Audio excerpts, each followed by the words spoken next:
So I decided to do a live today. Got some Taco Bell, some sweet tea. Let's see if anybody pops in here. Let's see if I still know how to do a live stream. Let's go to. I think that was a notification saying that I was live. Oh, that's a message from Ellie Rojas. Oh, there's a notification live on your channel, Saturday Night Live, hanging with Dave. I don't have any notifications for anybody else, so hopefully I'm not stepping on any toes tonight. Hey, Peaceful Des, how's it going? Hey, there's Ellie. What's up? I just seen your message on my phone. I got back home. I picked up some Taco Bell. Just got done eating. I said, well, I guess I'll go live so I can talk a little bit about these new plans I'm kind of thinking about doing. Hey, there's George Rikins. How's it going, David? It's going. I've been training drivers left and right. You wouldn't believe it, man. Holy cow. I don't know what's going on at CFI, but man, we are training drivers just non-stop. Going through them like crazy. Go Dogs. Who's the Dogs? Willis Dockery says, go Dogs. Who's the Dogs? How's the bus going? Well, it's still here. It's not going anywhere. I don't think I've done anything else to it other than get a shop vac so I could clean up in here. I don't know if you guys can hear it, but right now I got the diesel heater running full bore right now. I don't have the wood burning stove running.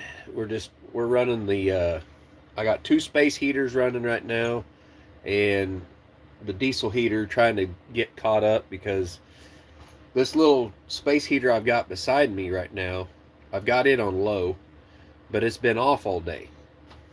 And when the sun went down, it just, of course it started getting colder in here. And I've been outside talking with a guy all afternoon. Well, I wasn't outside all afternoon talking to him. I was in his office talking to him about a building, a new idea that hopefully I can make it happen. But I haven't been building on the bus here lately. I'm like, the bus build's kind of on hold for right now. There's not much of anything I need to do to it. I get 1 day off a week. I shot a video today, and which will it'll talk a little more about future plans and stuff. And I don't know. I don't know what's going to happen, right? Who knows? I mean, there's at work, there's things happening there. I may end up moving up. I don't know. I don't know that I can talk about it. Let's see. Hey, George and Willis. Let's see. Georgia Bulldog Football College. Oh, okay. I don't watch football, so I wouldn't know. And George Riken said, I'll be going back to work on January 2nd. Cool. Ellie says, sounds like a good thing. Maybe. I mean, so the thing is, I need a bigger shop for the wood shop. And so I need a building. And I've been thinking about either buying a building or build a building. So I said, you know what? I need to go price it for one of those, like a pre-built steel building. And so that's what I did today. I stopped by this place, and in doing so, I actually found out this guy is actually related to a guy the guy that sold CFI. Glenn Brown is a guy that really, took CFI from, a moderate sized company to a very large company, and just really grew that company big time. And this guy was telling me the story of how Glenn Brown went from being a driver at CFI and then ended up like in safety and training and stuff, and worked his way up pretty quick, uh, and then found himself kind of running everything, running the whole show there. Uh, so that was pretty interesting to find that out, and I was like, man, sounds like the same thing I'm kind of doing. So it just kind of made those gears start turning. It's like, is that my future at CFI? I don't know. Um, Sometimes we got to dream big though, otherwise we don't go nowhere, right? But anyways, I'm trying to see. I've got some pictures here of the building. I mean, these are pretty plain Jane. I posted a picture earlier, a similar building, but it's from Legacy Buildings, right? And it would be, let me see. I got a quote and everything. Let's see. A 24 by 30. And it would have 11-foot walls. So the walls would be 11 foot tall. And the front doors would be 10 foot by 10 foot. And then total cost is about $11,000. Maybe a little more or so.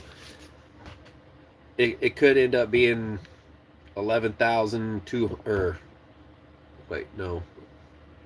It could end up being like 13,000 or close to it, because I might get 2 more roll-up doors put on it. I'm not real sure. I think those roll-up doors are about $800 a piece. So I don't know. Well, we got to do a bunch of dirt work. I got to dig out the hillside up here in the front, put in a French drain, put in a kind of a stem wall or retaining wall to hold back the dirt with a French drain behind it, all that stuff. And I got to do some concrete work and everything. So yeah, I got to start saving up for that, and hopefully I can make this happen by next summer.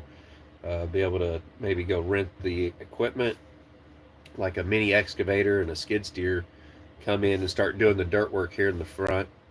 The reason I'd put it in front of the house is because there's already a concrete slab there that would take up most of the space. So all I have to do is kind of add to it around it and bring it out, I don't know, probably 12 foot out.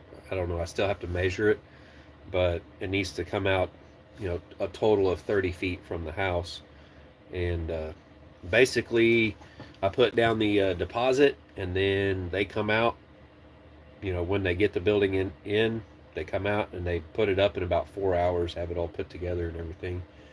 And comes with a warranty and everything. Has 2 10 by 10 doors, and a 30 by 80 like man door. And then pretty much they put it wherever I want. And I think a window. Pretty sure a window comes with it too. So anyways, small world, ain't it? Yeah.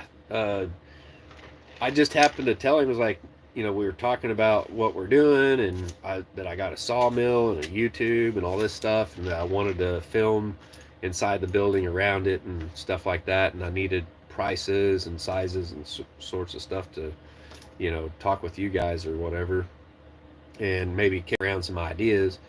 And so we just started talking. I was like, yeah, I drive for CFI, and I'm in safety and training guys there, and he goes, oh, like his eyes just kind of lit up, he's like, oh yeah, really? And he goes, how long you been there? It's like, well, I started there a long time ago. I've been there quite a few times, and I've got a few years in, I guess. And he's like, a guy named Glenn Brown? I'm like, yeah.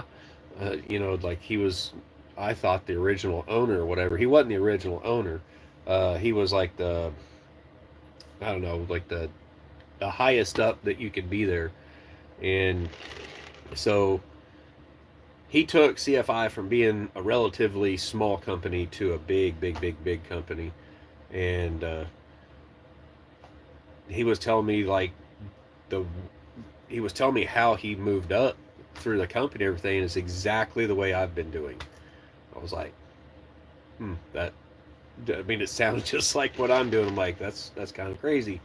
And to see like how I'm being treated there and the way things are moving, I don't know.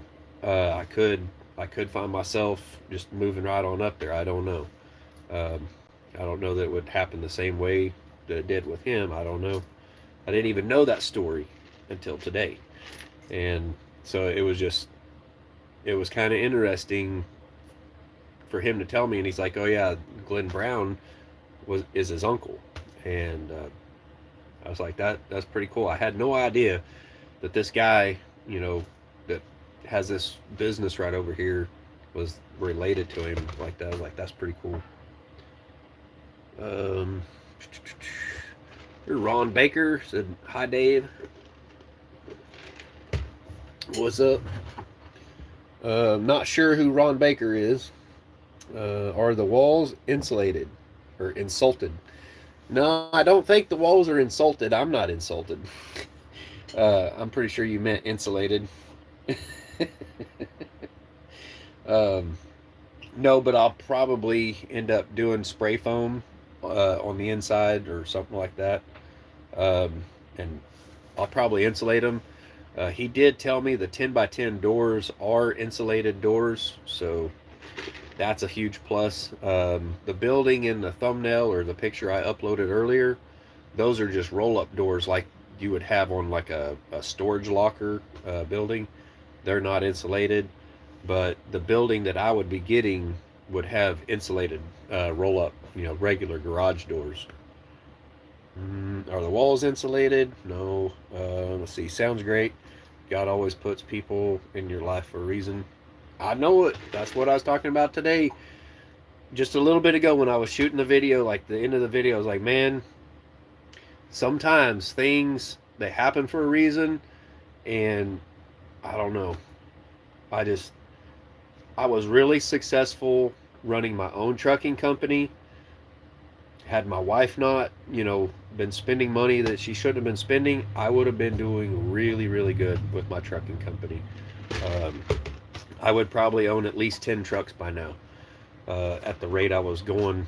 But right now, I don't have it in me to buy another truck and do it all over again, get a divorce and that way. See, being married right now, there's no way I would try it again because that is too risky, right? But if I was single and there was no way like my wife or anybody else could like try to claim half of what I do, then at that point I might would try to run a company again of my very own. But I mean, this kind of sounds a little, what I don't know what you call it, like conceited or whatever, but if CFI was to ask me to kind of run things or like put my 2 cents worth in on stuff, there's a lot of things I could fix there because I see a lot of wastefulness in a lot of different things. It's not supposed to do that, but yeah, I don't know. I holy cow! What the hell's up with the notifications? Notifications quit. I had notifications coming up on here earlier, and it wasn't doing that. I can't see without my glasses. Put your glasses on. I can't see without mine either. I take these off, and you guys are just a big old blur. If I take my glasses off, that right there is how close something would have to be for me to read. Yep. I have to, in the truck, I have to have an extra pair of glasses for backup.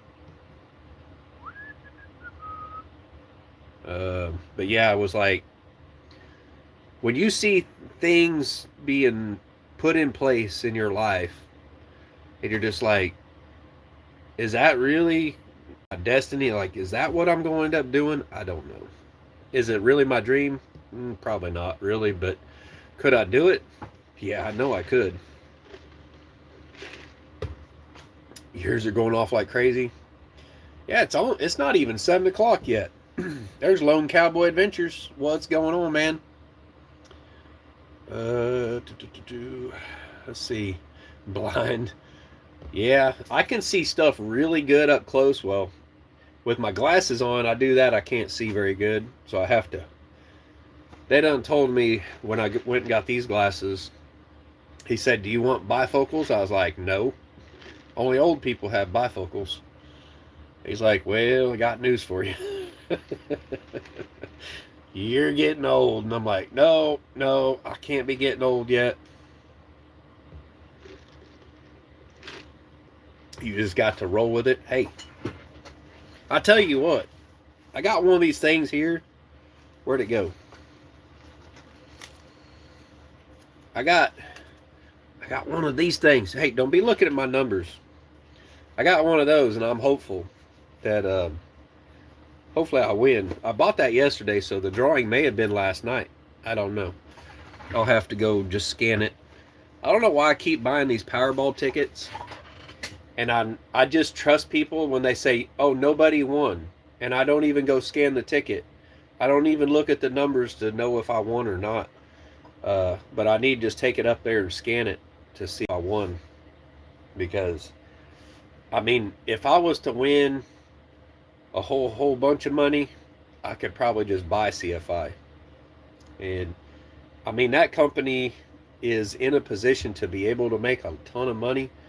Um, I don't know. I see things happening there right now that are kind of concerning to me. Um, I mean, not so much for the company. The company will stick around. It's just things are changing pretty drastically.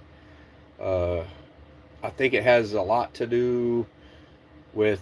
I don't even know if I can say much about it. I mean, not that I'd get in trouble with them or anything, but there's certain people that watch my channel that might be concerned or whatever. I mean, we got new drivers coming in. I train new drivers all the time, and it wouldn't be bad for them. It's kind of bad for the old guys that are making a ton of money. Um, I mean, it's not that they would get laid off or anything like that. It's just those guys are starting to quit, and so CFI is having to replace them with new guys. So I'm kind of thinking if it isn't maybe on purpose to get the guys that are making top pay out of there and get a lot more new guys so the company makes more money. They make a little bit off of training new guys. Um, and of course, they make money off of the new guys that make less money per mile and everything. So I can see that being a little bit of a strategy for the company. Um, I don't know. But I think there's a lot of things they could do different, uh, mainly with like dispatch and stuff like that. There's quite a bit of wastefulness in the company that I see, things that could change that could make a few $1,000,000 more per year. Um, I don't know. I could change a few things and make it a lot better, but freight right now is so soft everywhere, pretty much. And there's a lot of guys that are quitting. I see it on the Facebook page all the time. They're like, "This is my last load with CFI." And I'm like, "Well, whatever. Go ahead, hop over to another company. And, 5 years down the road, a year later, whatever, you're going to be like, man, I wish I'd never done that." Trust me, I've been there before, and I've done it. 7:31 here on the East Coast.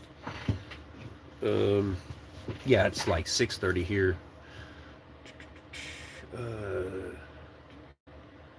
Are you saying I'm old? Exactly. They were saying I was old. I got a ticket as well. There you go. I haven't checked my ticket either. There you go. George says it's tonight. Oh, the drawing's tonight? Okay. I'll have to check it. Maybe I'll win. What's it up to now? I don't even know. Just Ellie told me, she said, "It's up to this much, whatever it was. You should buy a ticket." And so I bought a ticket. What did I get? I think it was a $10 ticket. Sorry, I'm going to miss chat, but we'll still run it. Getting a phone call. All right. Um,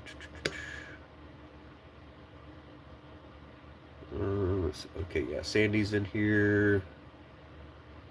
I would work dispatch. Dispatch ain't no fun.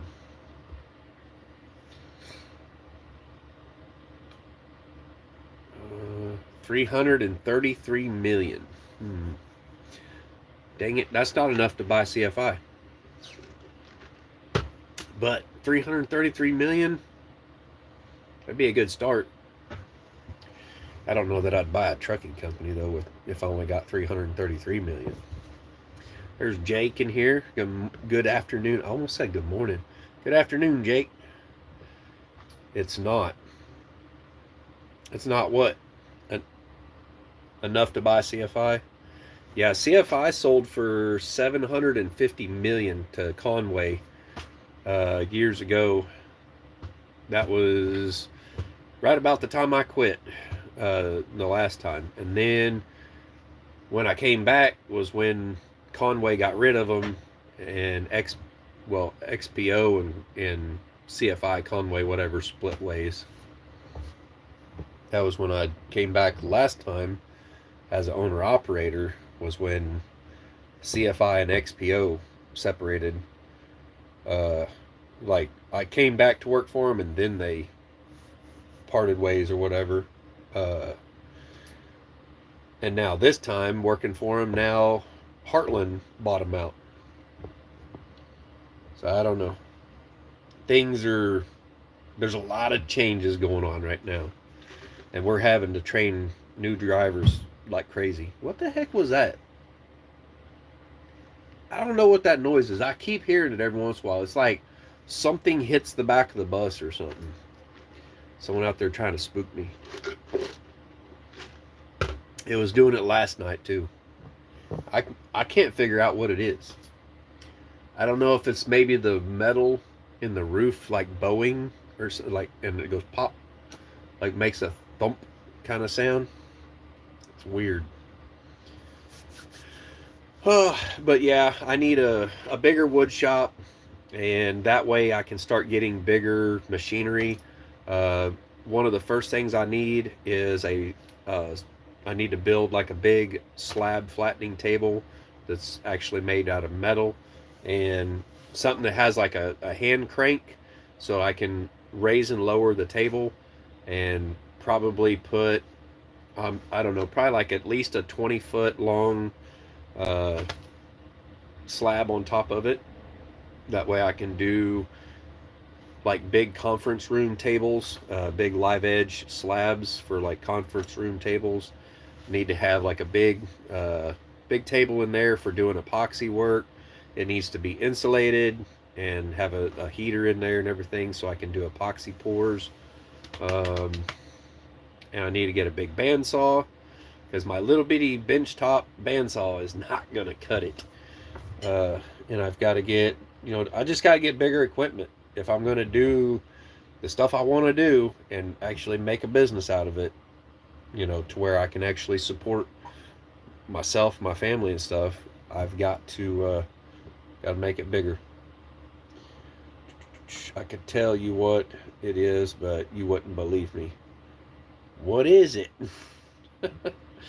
Then Ellie, before that, she said 354 million now. That's a few more, isn't it? It's a few more million. I mean, shoot. A couple $1,000,000, you could do pretty good. There's my mom in here. What's up, Ma? Sitting here like I keep touching the phone, trying to scroll because it won't scroll for me. Evelyn Newman says, hi, Betty. Hi, Evelyn. I don't think I said hi to you yet. Ellie says hi to you, Ma. So at Taco Bell, I had a beefy 5-layer burrito and 3 crunchy tacos with sour cream. I said, no lettuce, add sour cream. And I get up there, and she goes, did you say add lettuce? And I'm like, no lettuce. Then she charged me for somebody else's order. It was like $18 and something. Like, I was like, something ain't right. Something ain't right. And so she goes and gets the manager lady. The manager lady's like, oh, you messed up. You charged him for the people behind him for their order. So I paid for someone else's order. And then she like put it back on my card or something. I was like, whatever. I don't even care. It's like, let me get out of here. I'm tired of waiting. So then I got back here. And it's dark. I finished eating and said, I might as well do it live. They always get the orders wrong. I think she's new. So I was cutting her some slack. She's new. And hey, I've messed up before. Man, we got 16 people in here. That's crazy. And my YouTube channel is like, it's growing like crazy right now. We're really close to 4,000 subs right now. It's crazy. It seemed like last week we were at like 3,500 or something like that. I don't know. Is it 4,000? I want to say it's like, I could be wrong. It might only be 3,600. I've gained 200 and something subs this month, and I haven't even been putting videos out. What's up with that? I'm having a new garlic sub from Subway. I had Subway earlier. Me, my wife, and my daughter went to Subway. I had a rotisserie chicken with bacon and turkey salad. That was freaking good. And I forgot the croutons. How come they never offer me croutons? I went to, it was the Love's truck stop. I think it's in Calera, Oklahoma. It's right down there on the state line. I went in there, I think it was last week. I got the same kind of salad except for no turkey in it. And she goes, do you want croutons with that? And I'm like, if you got them, yeah. And she gave me like 2 packages of croutons. They were freaking good. 3.91K, sorry. Is that my sub count? I see Grumpy Grandpa Patriot showing here. What's up, man? You guys got to go watch Tool People on a Couch. You know, they always say at 2 times speed, but if you want a good laugh, go watch them at 1/2 speed. And it's like, they look like they've been drinking a little bit. It's pretty funny to watch them at 1/2 speed, I'm telling you. Try it out. Watch me at 1/2 speed, and you'll probably laugh your butt off. I should do that. I've only watched theirs at half speed. 3.91. That is getting like so close to 4,000. Holy cow! What is it? 200? I think it's 200 and something I gained this month, and I haven't even been putting videos out. It's crazy. But the comments, oh my freaking gosh. I have had to delete so many freaking videos. I've got 2 other videos I got to go through. And it's good old YouTube. YouTube music. All right, don't use it. All right, if you're doing freaking YouTube, stop using the audio free library, because one day they're going to come back and they're going to start stealing from you. All right. I don't know what the deal is, but I've been using the YouTube copyright free audio library, right? And I use those songs only. I did use bensound.com for a little bit, and I had nothing but issues with that. So I stopped using that. And then I started using nothing but YouTube's audio free or copyright free audio library, using music from that. And good old YouTube is taking monetization away from my videos all the time. They're like, oh, so-and-so, it looks like a fake company, says they own the rights to that music. I'm like, no, they don't. It's literally, the music is still there on YouTube, on the copyright-free audio library. All right? And it's still there. It says it's copyright-free. I went and checked on it. This is the second song, and they're going through on every video that I use that song on, and they're taking away the monetization. I'm like, here we go again. The they're just progressively screwing up all of my videos to where I'll have to go back in through all 600 or whatever videos I got. I got to go through and re-edit. It's just not worth it. It Man, it's not. I mean, even though I'm making a little over double what I normally do this month, it's more than double what I normally make, right? At least that's what it's showing. Well, it's just because of the month of the year, right? This time of year, monetization does better than most other months. So I figure after Christmas, it's going to go back down. But right now, yeah, it says it's doing pretty good. And I'm putting all of that money whenever I get this check. All of that is going back into YouTube. It always does anyway. Sound like chipmunks. Oh, if you do it at 2 times speed, it would. Do it at 1/2 speed, and then it's like, I've been drinking just a little much. It's funny, trust me. I can't even imitate it, but there's 2 old people on the couch that says, "Don't watch us at half speed." No, do watch them at half speed. It's funny. Trust me. I watched that, not this last one that they did this morning, but I guess it was last Saturday or one of those videos. I watched it at half speed and I was like, that is funny. The coffee pot is making me want coffee. Oh, here. Here, we can stare at the wood burning stove. How about that? Of course, now it's going to darken my face out. That's ridiculous. That's ridiculous. They have been promoting your frozen water video. Oh, where I shook the bottle. Yeah, somebody commented on that earlier. It was an asshole comment. They're like, "Oh, that was interesting 8 years ago or something like that, right?" I'm like, "Okay, smartass, whatever." Like, I didn't know that you could get a bottle of water, if it's set perfectly still, you could get it like super, super, super cold, like way below freezing, and it actually not be frozen.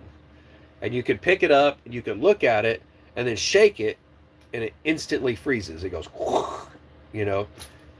And so, what was that, a year ago? It had to be a year ago. The bus wasn't even really started. I'd gutted the bus, I think. I had a folding table in here. Man, it's crazy to look at where the bus is now, about a year later, from what it was a year ago. There wasn't even flooring in here, I don't think. It was just a bare floor, I think, at that point. I had like a chair, a folding table, a light, maybe a heater. That was pretty much it. And then I shook the bottle. I think what happened was I was moving stuff in the bus, and there was a bottle of water, and I was like, how is that not froze? And I think I moved the table, and the bottle of water fell over, and it just instantly froze. I was like, whoa, that was cool. So I went and I found another bottle of water that was in the bus, and I decided to hold the camera and show that and shake it, and it froze up. I did a little video to show you guys. I didn't know that was a thing. But, you know, somebody who already knew that, they're like, oh, that was funny 8 years ago when I was a kid or whatever. Like, just being a jackass, you know. Grumpy Grandpa says, dang, it was windy last night. Here, how about in Missouri? Yeah, here it was pretty windy. I want to say it was probably 20 to 30 mile an hour wind gust. This morning I went out feeding the chickens and watering them and everything, and the big pen, none of the chickens are in anymore. They figured out how to get out, so they're free range now. Still have the hens, or some of the hens, the ones I hatched out from motocross chick, they're still in the big coop. But the other one, the wind had knocked the tarp down and all that, so I had to fix that this morning. was here too, and cold. Yeah, it got freaking cold. I don't know what the temperature is right now, but it feels like it's freaking cold. It This morning it was 52 degrees, and it felt like it was in the 30s. It was crazy cold. I, I'm guessing it's just the moisture in the air. Uh, man, I feel like I'm practically laying down to try to get into the camera here. See if I get too close. Here, let's just raise you up, because I'm tired of laying back. Was here too, and cold. All right. Yes, it was. Windy, especially yesterday in western Kansas. Yeah, my trainee. What was it? Last 2 days, it's been pretty windy. Um, and my latest trainee, he's from, what's that country? It's just south of Cuba. Haiti. He's from Haiti. And there's a little bit of a language barrier. But yeah, we have fun. Scares the shit out of me sometimes. Oh, you have no idea how scary it can be when you tell someone to, like, you say get over to the left and they go right. You're like, no, that lane, no, that get. It's like, whew.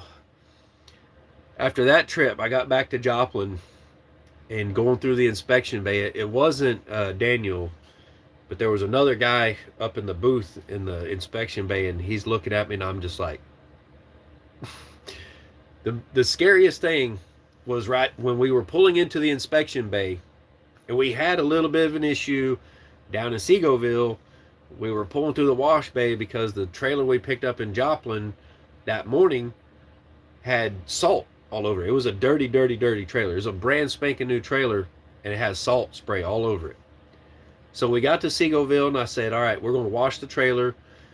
So, I try to take each one of the trainees through the wash bay so my truck stays nice and shiny. It's like, okay, you need to know, like, the procedure and everything, so you don't go through this by yourself, because it's narrow. Like, you have to fit the truck in between this pipe and this pipe, and your tires, you got like that much room on each side.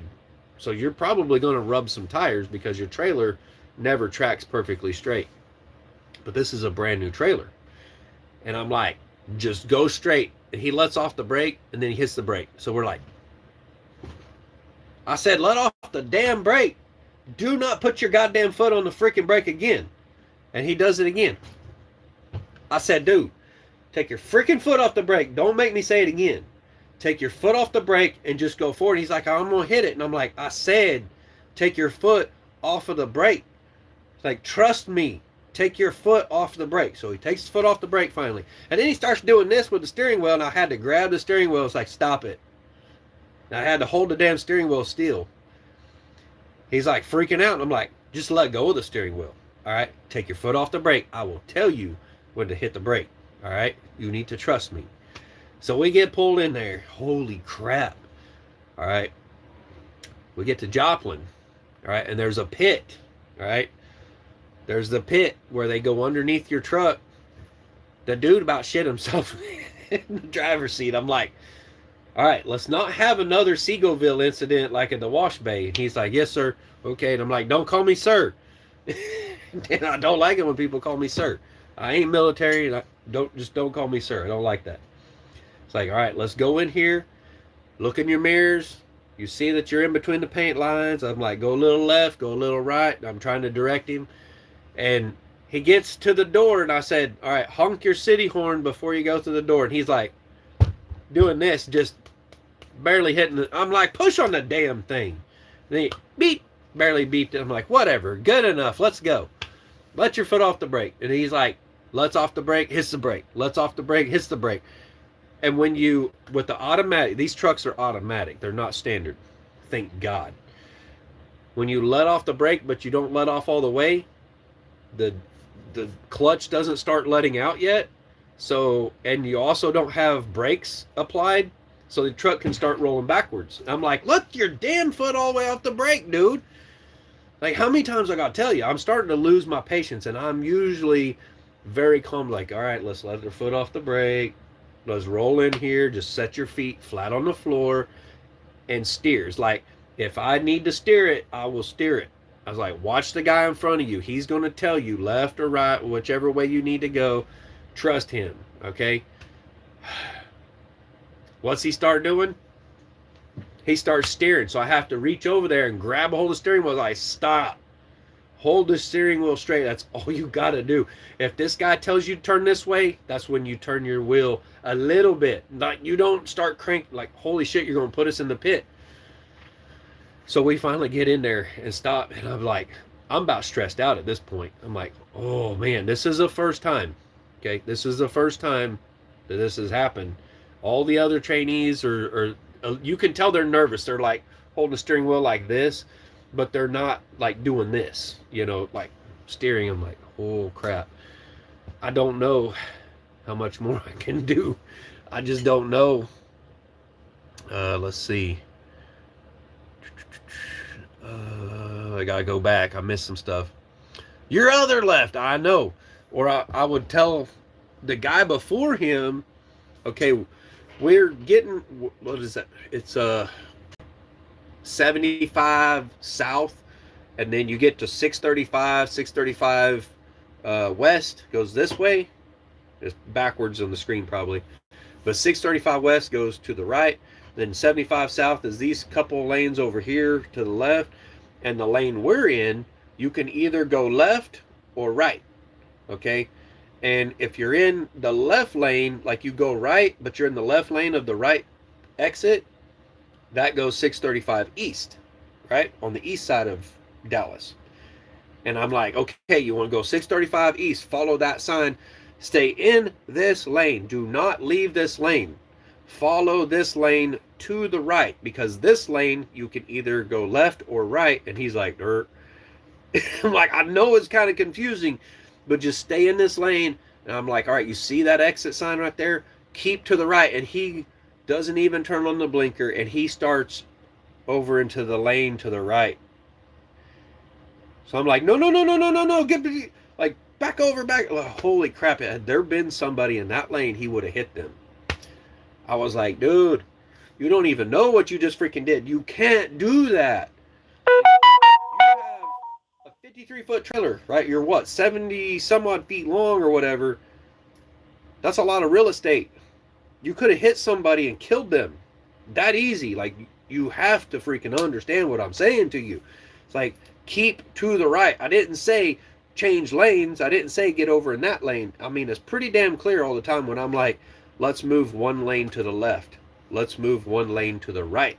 I didn't say that. I said just keep to the right. I didn't say, hey, let's skip over here 3 lanes to the right. I'm telling you what, guys.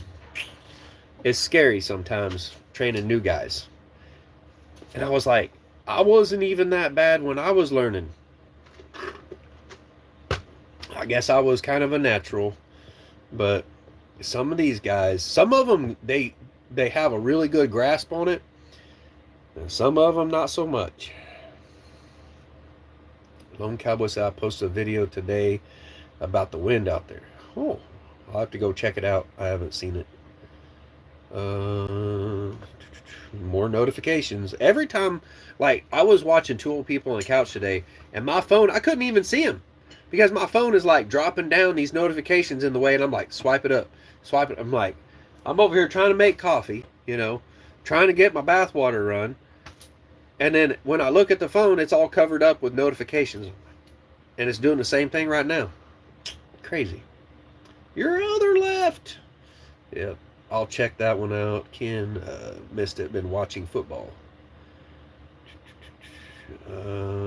Ellie says, me too. LOL.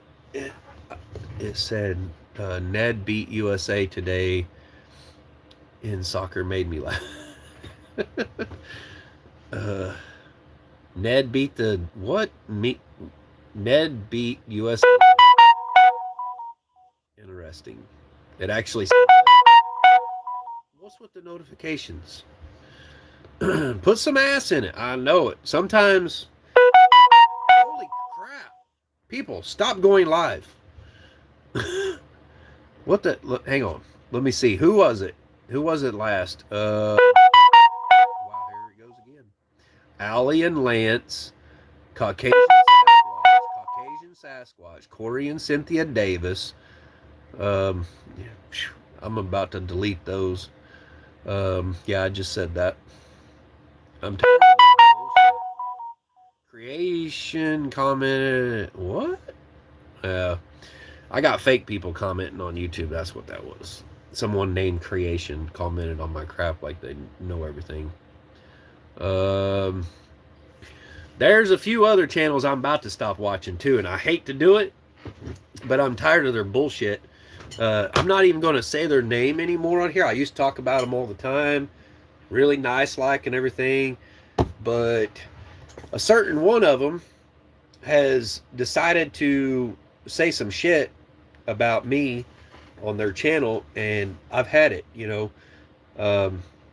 Whenever you talk about somebody, and then your video is 35 minutes longer. I don't know that he was talking exactly about me, but he kind of was.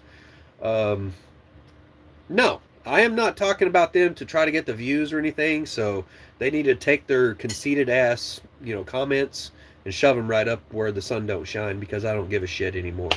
I could care less if I make money on YouTube anymore. That's why I haven't been putting videos out here anymore. I just do lives to hang out with my friends and stuff on here. So, if your last name starts with a C and you think that I talk about you just to get views on my channel, kiss my ass. All right, there you go. I watch those guys because I like watching them.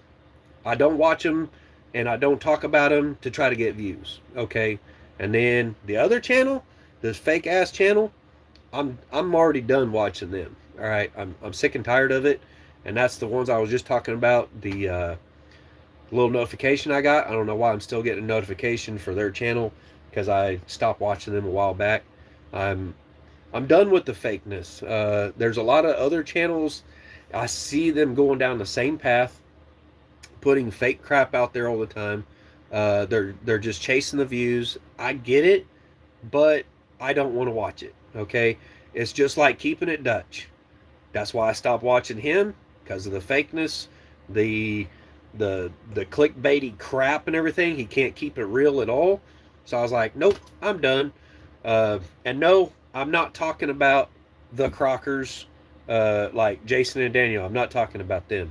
I'm talking about somebody else. Okay, just want to clear that up. But there was another somebody that talked a lot of shit on me. Even the parents talked a lot of shit on me. And I'm done with it. All right. They can have their own opinion or whatever.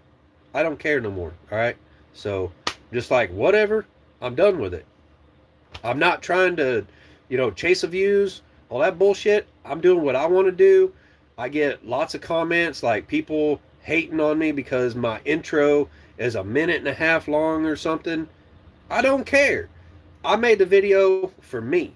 Okay. I didn't make the videos, you know, for the viewers out there, whatever. I make the videos for me. This YouTube thing is like my life experiences, is my life. What the hell I want to put on my YouTube channel is what I'm putting on my YouTube channel. If you don't like it, I'm sorry. Go watch something else. Don't put hateful bullshit comments on my YouTube channel. I don't want to see them. Okay. If you don't like something, you can say it. I don't care. Okay, I'm not even going to comment back. I had that one person especially, like, it's a minute and a half long, blah, blah, blah, blah, whatever. And then someone else comes in there under another fake account talking smack again. I'm like, whatever. I don't even care. I'm done. Just done. Ugh.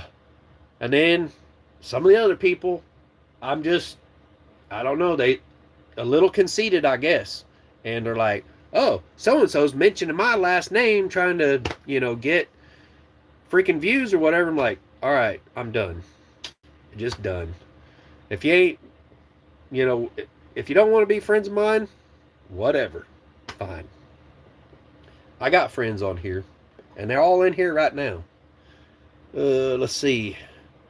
Yeah, put some ass in it. Yeah, this one, Oh no, it's the same guy. The one I'm training right now. Uh, he needs a lot of work on backing. We've made some major progress, and that's the one thing that I'm good at is teaching the backing. And like he would start to back up and hit the brake, and start to back up, hit the brake, start to back up, hit the brake. I'm like, man, I showed you how I did it.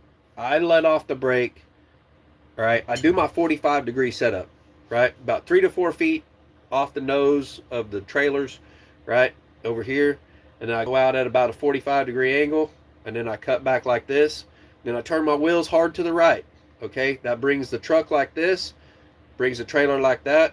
Okay, then I start turning my wheel to follow it and bring it around right back in there. No pull-ups, just back it right in, slick as can be. I'm like, now you need to do the same thing. I showed you exactly how to do it, exactly how far to turn the steering wheel from this point to this point to this point. If you do it exactly right every time, it's not hard. Okay, that setup is everything. Okay, do your setup perfect, which I'm not perfect every time, but I can show them how to do that and how to correct for it. And some of them pick it up really quick, and some of them don't. But I had to tell him, it's like, if you keep hitting your brakes and you stop and you're looking at it, you need to be looking at it as you're backing. And as you're backing, you can follow that imaginary line, that curve going right in there. And once he finally let off the brake and let the truck roll, I was like, just trust me, I will tell you to stop before you hit something. All right, I don't want you hitting stuff and tearing up stuff. Even though the trailers we're backing in between are wrecked trailers, they don't even have a top in them. They've been turned on their side and wrecked. It's like, you don't even got to worry about those really. We still don't want to hit them because we're still pulling a trailer that's decent. And that's why I grabbed the really old trailers. But it's like, if you're stopping, you can't see that, like how it's tracking. If you just let off the brake and watch it while you still have lots of room, you can see what it's doing and you'll learn faster. Finally, he started getting good, and I posted a picture, I think, of him. Oh yeah, I was on Instagram, and Ellie said, "Congrats, Mr. Moogle." No, that's the new guy. Moogle went on to over the road trainer or whatever, or actually, I think he passed. I think he already upgraded to get a truck. Sounds nerve wracking. It can be. Let's see. Yeah, I hate training people. This one guy would creep real slow going in the truck stop. I'm like, let's get to the pump today, okay? Yeah, keep it under 10, but above 5, okay? They're like, with ELDs nowadays, they do the ELD creep. They're like, you got to keep it under 5 mile an hour. If you hit 5 mile an hour, it puts you to driving and start your clock. So you'll see guys going through the parking lot, just idling through the parking lot. It's like, oh, good Lord, get out of my freaking way. I got to get something done today. See, I don't even have to worry about my hours. I don't even come close to running out of hours anymore. Let's see. We practice the grease pit for the TDC, but it has no pit in the ground. What? We practice the grease pit for TDC, but it has no pit in the ground. Okay. Let's see. Maitan Majitavi. Why are people so effing idiot when it comes to driving? No common sense. I don't know. I mean, not so idiotic or anything. It's just like he came from another country, and like the trucks over there are like straight trucks, I think, because it's like an island. It's not very big, so they don't have like 53 footers or nothing like that. So it's a whole learning curve. I mean, you go from driving, well, he has experience driving like a straight truck, but he doesn't have experience driving a tractor trailer. And I don't know, he's just like super, super nervous. I don't think it's like really being stupid or anything. It's just he's very nervous, okay? And him being from another country, there's a little bit of a language barrier. He does speak English, and he can read English, and he's drove a straight truck here for a few years, but he's never drove a tractor trailer, so it's a lot of training, right? But Man, I tell you, that little bit of miscommunication could be really bad. It's nerve wracking for me for sure. Mr. Popular. Uh huh. Told people on the couch that I don't have any bells on. I should turn my bells off on my phone, dadgummit. Um, David, it is not you. Uh, it is a different channel. Oh, okay. Breathe is not you. Okay. I Hey, I thought they were talking about me, or he was talking about me. I swear to God, I was starting to get heated. I was like, "Are you freaking kidding me?" Like, I'm I talk about them to try to help a little bit, because like new people, I get new people on my channel all the time, like from the trucking industry and stuff. Is like, and I talk about the Crockers all the time, not his brother, right? But like when his brother put that video, I was like, dude, seriously? It's like, fine, I won't talk about, I won't say your damn name no more, or whatever. It's like, I started getting pissed, right? And it happens. Sometimes we think people are talking about us, and it's like, I don't even give a crap about freaking views at all. My channel's freaking growing right now. It's blowing my mind that I'm not even putting shit into YouTube, but my channel's freaking blowing up right now. I can't even understand it. In the last 2 months, what is it, 500 subs in the last 2 months or something? That's crazy. Ellie just sent $10. Keep on keeping on, Dave. Do you? Well, thank you, Ellie. I appreciate that. You don't need to do that, but I appreciate it. Grumpy Grandpa says, nothing fake about two old people on the couch. That's right. You guys are real.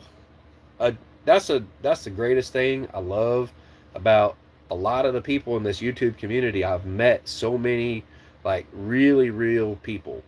Mel and Gary, um, Country Road Cure, Ant and Rocks. Those guys are super real.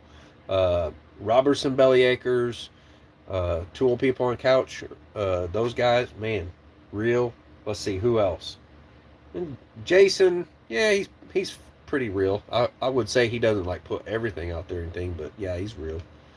Don Lee said, wasn't me. No, it wasn't you, obviously. I don't think you put any videos out. Grumpy Grandpa, get him to breathe. I can go on a rant sometimes. Watch your blood pressure. Do I need to check my blood pressure? I don't want to check my blood pressure. If I do, it might be a little high right now. It was low this morning. Hang on. I got to turn this heater down. It's getting warm. I'm going to turn this down. You guys want to go back here and see how I turn the heater down? I'll have to flip you around here. Check this out. I got some candles going. Oh, I got a new rug right here. And here's my heater. Is that, nope, this one.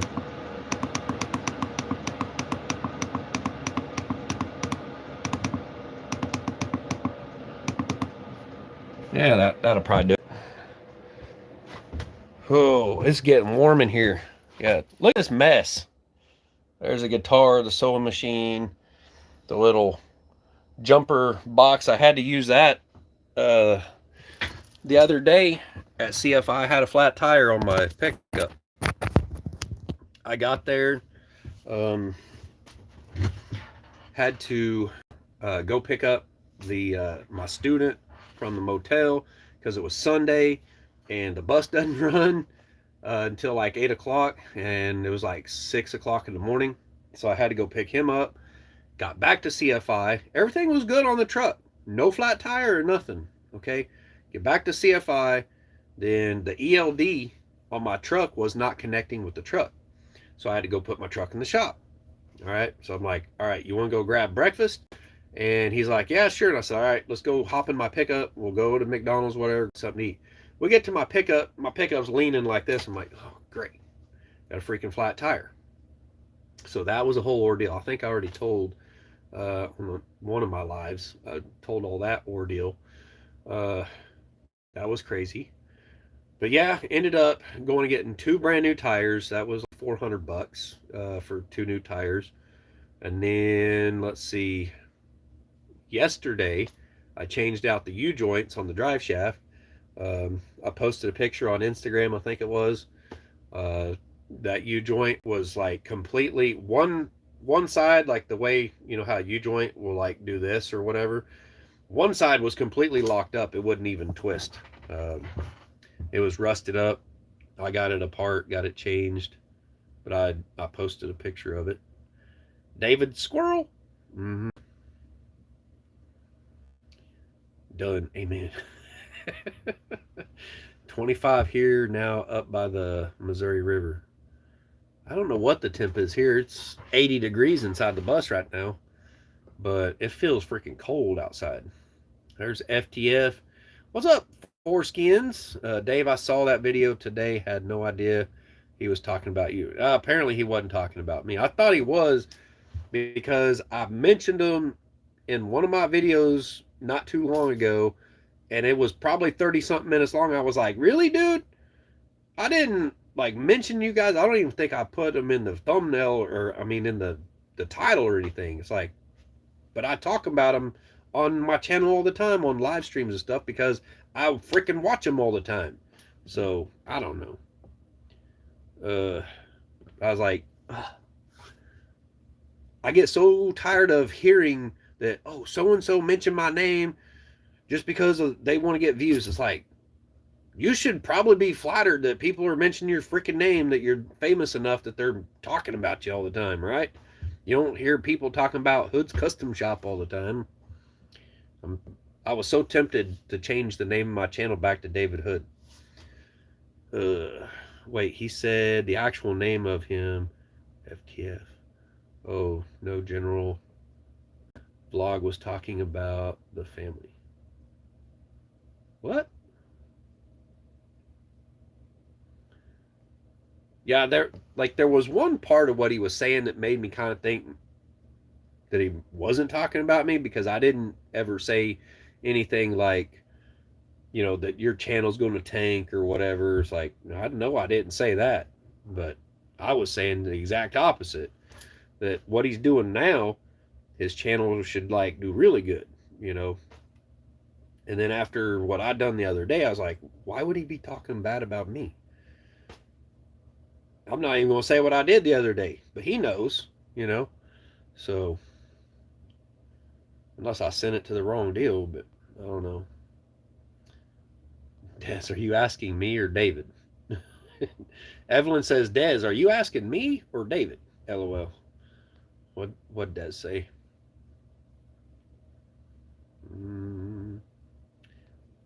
Well, shoot. I don't even know. Wait, he said, oh. He said the name of him, FTF.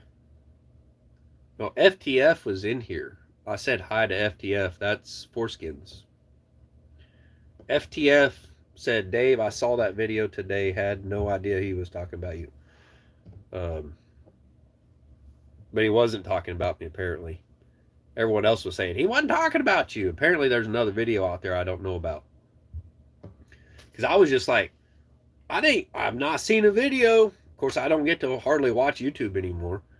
I can't be watching YouTube when I have a new driver over there driving that will like just go over into the lane. It's like, no, I said stay in this lane. I've said it like all the way through North Dallas. I'm like, just stay in this lane.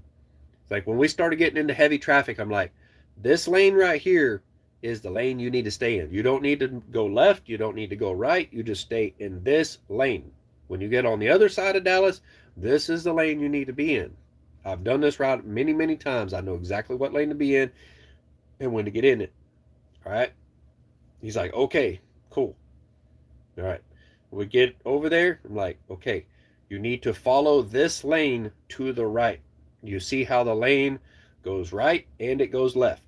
And he goes, he crossed the line. I mean, we were halfway in that lane, and I don't think he even looked in his mirror. He just started. I was like, whoa, whoa, whoa, whoa, no, no, no, no, no, no, get your ass back over there. I was like, what are you doing? He's like, well, you told me to go right. I said, stay to the right of this lane. How can you not understand that? It's like, you see that car? Follow that car. That car's going the way you need to go. Follow that car. He's like, okay. I about had a freaking heart attack. I'm hoping they will say, Dave, do you want to stay in Joplin and not be over the road anymore? Just like stay here and teach people how to freaking back, because we need someone to teach people how to back. Because like one of our main safety lady, she quit. All right, she, like, health reasons or whatever, she had to, like, her job. Um, yeah, and so now like things are really changing. All right, and like some of the people in the safety training department are like moving up, and like things are different. Okay, um, and so I feel like there's probably an opening for me to stop driving and just start, doing the teaching out there on the course. I don't know why we don't have a skid pad. I keep asking, like, why don't we have a skid pad? We should have a skid pad out here. We should be having trucks doing 360s and stuff, because if we do, okay, that's a selling point. It's like, hey, we are going to train you the best. You will be the best of the best, and we're going to train you on a skid pad. Nobody else does that.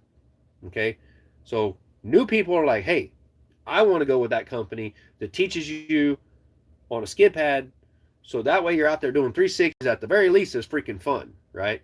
It's kind of scary, but it's fun at the same time.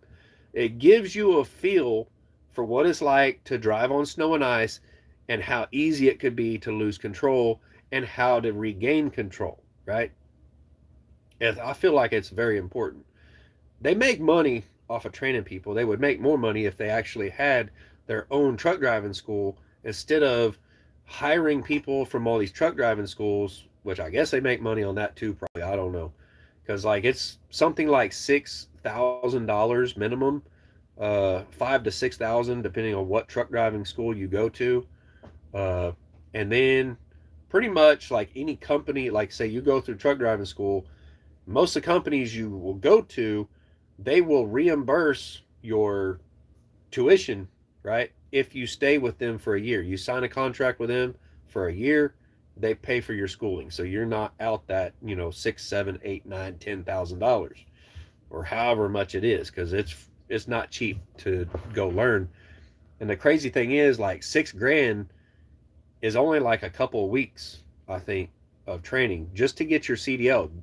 To all they teach you is how to get your CDL. It's like, here you go, do this, this, this, this, do this test. Okay, here's your CDL, right? Now you got to go to a company, and then you got to go through training, like with me, and what they call me is a driver finisher instructor. So basically, they come to me and like, okay, they taught you all this bullshit in school. Now I get to teach you the real world, the real world stuff. What is really like, you remember how you was doing that 90-degree back? Well, now we're going to do a 45, because that's what you're going to use 99% of the time. And then I teach them that on the yard in like a perfect kind of textbook backing scenario. And then we go to a truck stop. I'm like, now this is the real world. Because you're coming around a corner, and your trailer's off to the right. So your setup has to be totally different, because the end game goal is that your trailer tandems end up in this one certain spot, right? And then your tractor's in a certain spot.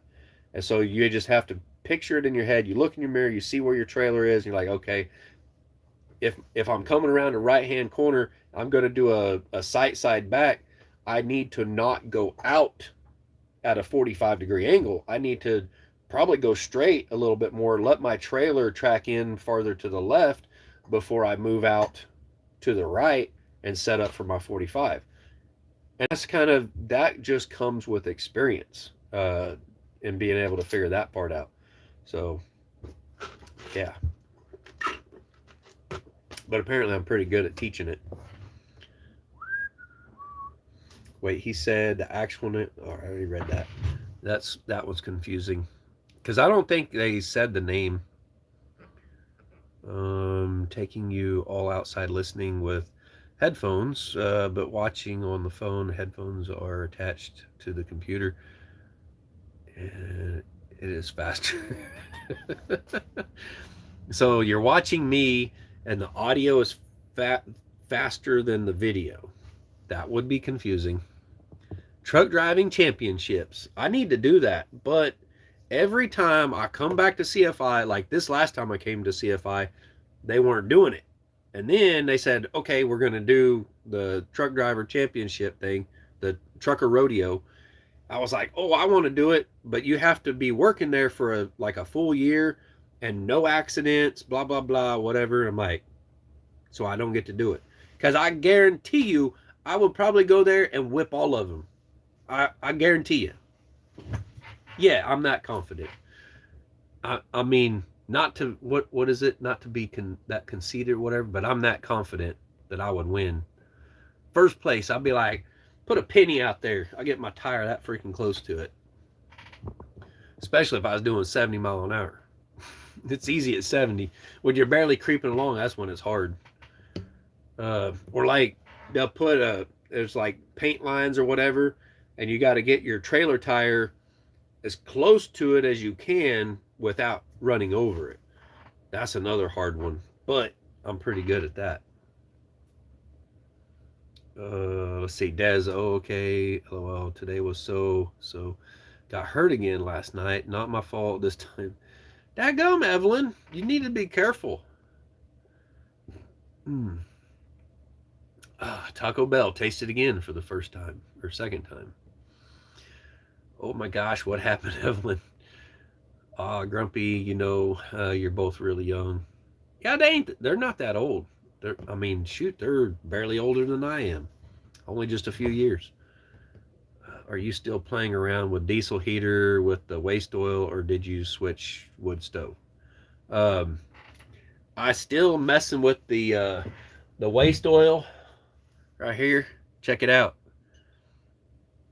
We got it a lot cleaner. Look at that.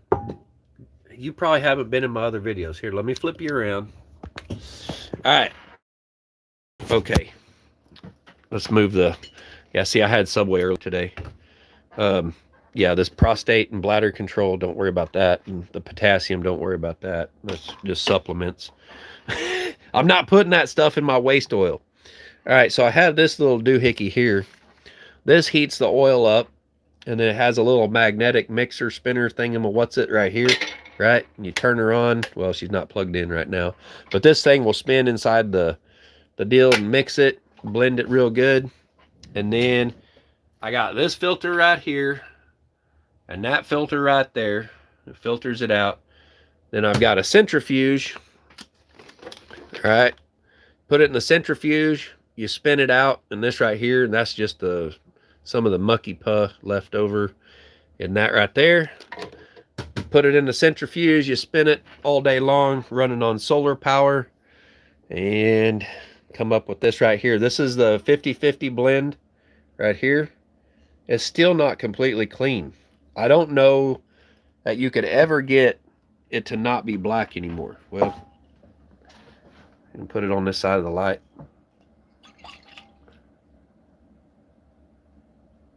But yeah, that's used motor oil right there. That's about as clean as it's gonna get. So anyways, it runs better. It runs a lot better. I'm not having to clean it out all the time. But that's my experimental stuff right there. I need to get another diesel heater. That way I have another backup. But it's not going to burn the heater out or anything like that.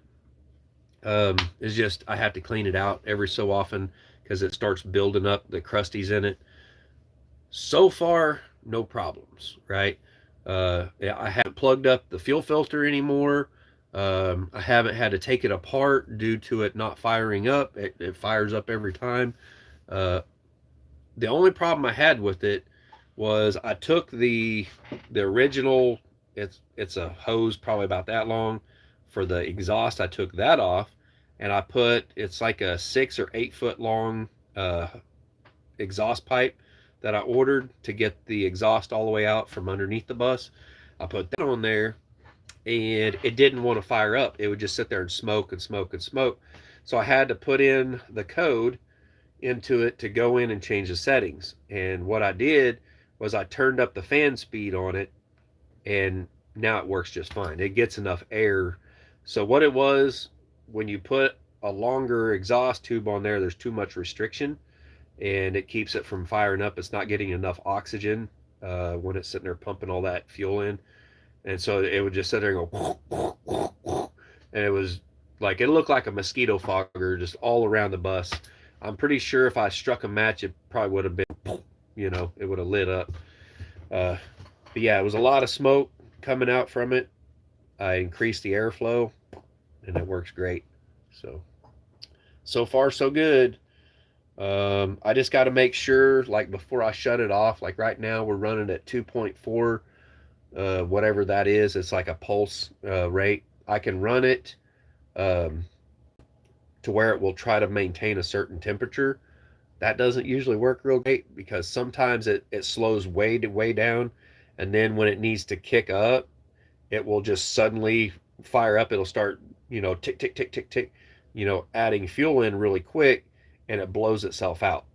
So if I control it, so right now it's at 2.4. If I want to turn it up, I'll turn it up a little bit, let it speed up and get that flame going a little higher in the burn chamber. Turn it up a little bit more, let that speed up, and that way I'm not just like cranking up the fan speed and not the flame, being able to catch up in there.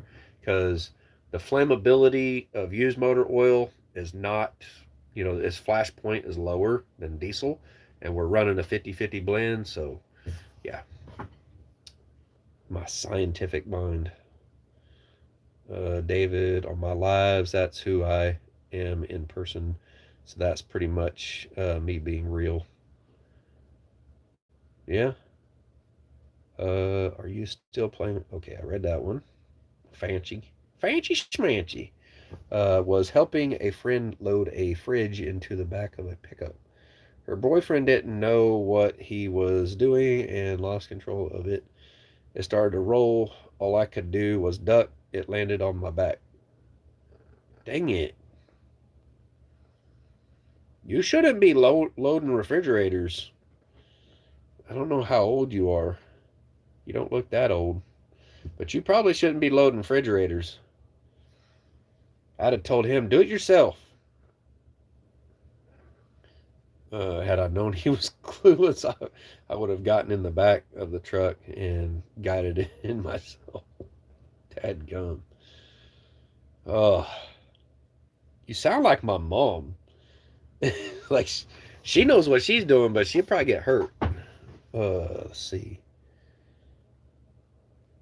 At least you didn't have to say your other right. I had to say that before. I don't know. We got back to Joplin, and I was starting to let things kind of get to me. And we went out on the backing course. We did that for a little while. I was freezing my butt off. I was like, okay, he started doing really good. And then it started going downhill, and I was like, all right, we're done with this. We're going to let you take a break from that. And so I took him, and I showed him how to do a blindside back 45. I put it right in there. It's like, I'm not even going to have you try this right now because it's not going to help you right now. It's like, you got to get the sight side down first, and then you can worry about trying to figure out the blindside backing. And you're like, on our lot, the blindside back, you could actually just turn it into a straight back. You could set up and just back straight in. So there's, I don't know. We try not to ever do a blindside back. Sometimes you have to. You might get yourself in a situation or something to where you have to be able to maneuver that truck in a blindside backing situation to get out of, maybe you pulled in somewhere and the only option is to back out. But I mean, if worse comes to worse, you just call the police, have them come out and stop traffic for you or whatever needs to happen so you can get backed up, right? And nobody gets hurt. I really hope that the people I'm training, like, don't do something stupid out there. Because I preach to them all the times, like, if you don't know, stop, okay? If you need help, get help. If there's other truck drivers around there that will help you, have them help you. If there ain't, freaking call the police. Like, just sit there and wait for them. Don't get in a hurry, because every time you get in a hurry, that's when bad things gonna happen. But yeah, we went to the alley dock back. We have docks there, out towards the end of the fuel island. I probably showed you guys before. Um, and I I set the truck up. I backed in to where all he had to do was back perfectly straight, hold the steering wheel perfectly straight, maybe move it like this. Well, he wants to do this. Like every new truck driver trainee, that's what they want to do. It's not talking bad about him or not. Every single one of them does it. I did it when I first started. Not probably near as bad, but I did it. Everyone kind of oversteers, and they're like, you see them doing this little S curve, with their truck backing in. It's like, you're not backing doubles, quit it.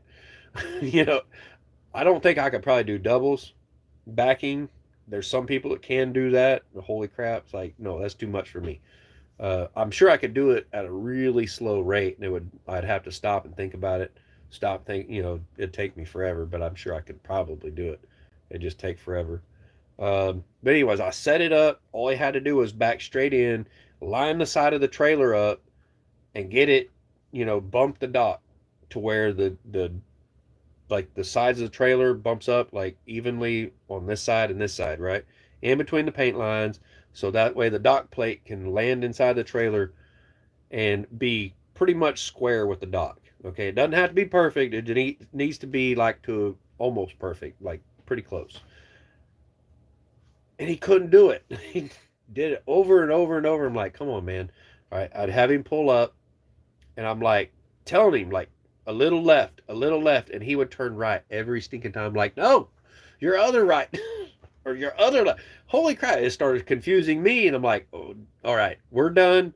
Let's go drop the trailer because I'm getting frustrated. If I'm getting frustrated, it ain't helping nobody. Well, let's just take a break. See you on Sunday. I think he already had a pretty long day on that trip, and it's a lot for these guys. Even though I'm doing like a dedicated run, and the next time around he will have been on that route, so it will be a lot easier to explain. This is where we're turning, blah blah blah. So that in itself is going to take a little bit of stress off of them. So that way it makes it easier to learn. Okay. um, Certain things or whatever, uh, and not be as stressful by the time we get back to Joplin. Because by the time we get back to Joplin doing a whole run, I'm like stressed out. They're probably pretty well stressed out. And then we're trying to learn backing, right? And it kind of makes it difficult. So I kind of wish like they would just say, all right, we'll pay you a salary or something, and you just come in and you teach like 3 or 4 people each day how to back, and just backing, how to do this, how to do that, blah, blah, blah, whatever. So that way they're good at maneuvering the truck in slow situations, because anybody can drive a freaking semi truck down the interstate, or at least I think they can. Most anybody can, right? Any one of you guys, I could get out there, like get the truck into a rest area, and then I'd be like, all right, let's put it in gear. Like show you where all the controls are. This is how you put it in gear. This is how you release your brakes. This is where your brake pedal. Like don't stab your brakes. When you get on your brakes, like ease onto them, and then progressive pressure. One of my students was like, every time he hit the brakes, it was like boom. It hit that brake real hard, and I'm like, you can't do that, because when you hit that brake real hard like that, it surges the air to those brakes, and it'll lock up your wheels. Especially, we had a light load on. I said, you cannot be doing that, because it started raining. Like on dry pavement, you'll get away with it, right? On wet pavement, because when you let off that brake, it takes a second or two to release that air, and your brakes are going to be locked up. Problem is, like on wet pavement, you do that and it locks up your trailer tires or your drives, and you start jackknifing. Okay. And being a new guy, that's really sketchy, right? So I don't want to have to be reaching over there ripping the steering wheel out of their hands to get us back straight, because if I have to do that, we're deep shit, right? So I don't know. It's like, stop hitting the brakes so hard when you hit the brakes. Like, I want you to ease onto them and feel, how much it's slowing you down, and progressively add a little bit more and a little bit more. You don't ever stomp on them because it'll lock them up slicker than snot. And he's like, I don't think that's too hard. And I said, look, who's the teacher here? I'm trying to teach you because I freaking know. I got 22 years freaking experience. I'm trying to tell you that is too hard. You cannot stab those damn brakes like that. You will mess up one of these days. If you got a full load on dry pavement, you'll get away with it a million times. You have a super light load on, you're going to lock up your tires. You're on slick pavement. It starts getting slick out like snow and ice, and you're going to be in the freaking ditch because you hit your brakes too hard.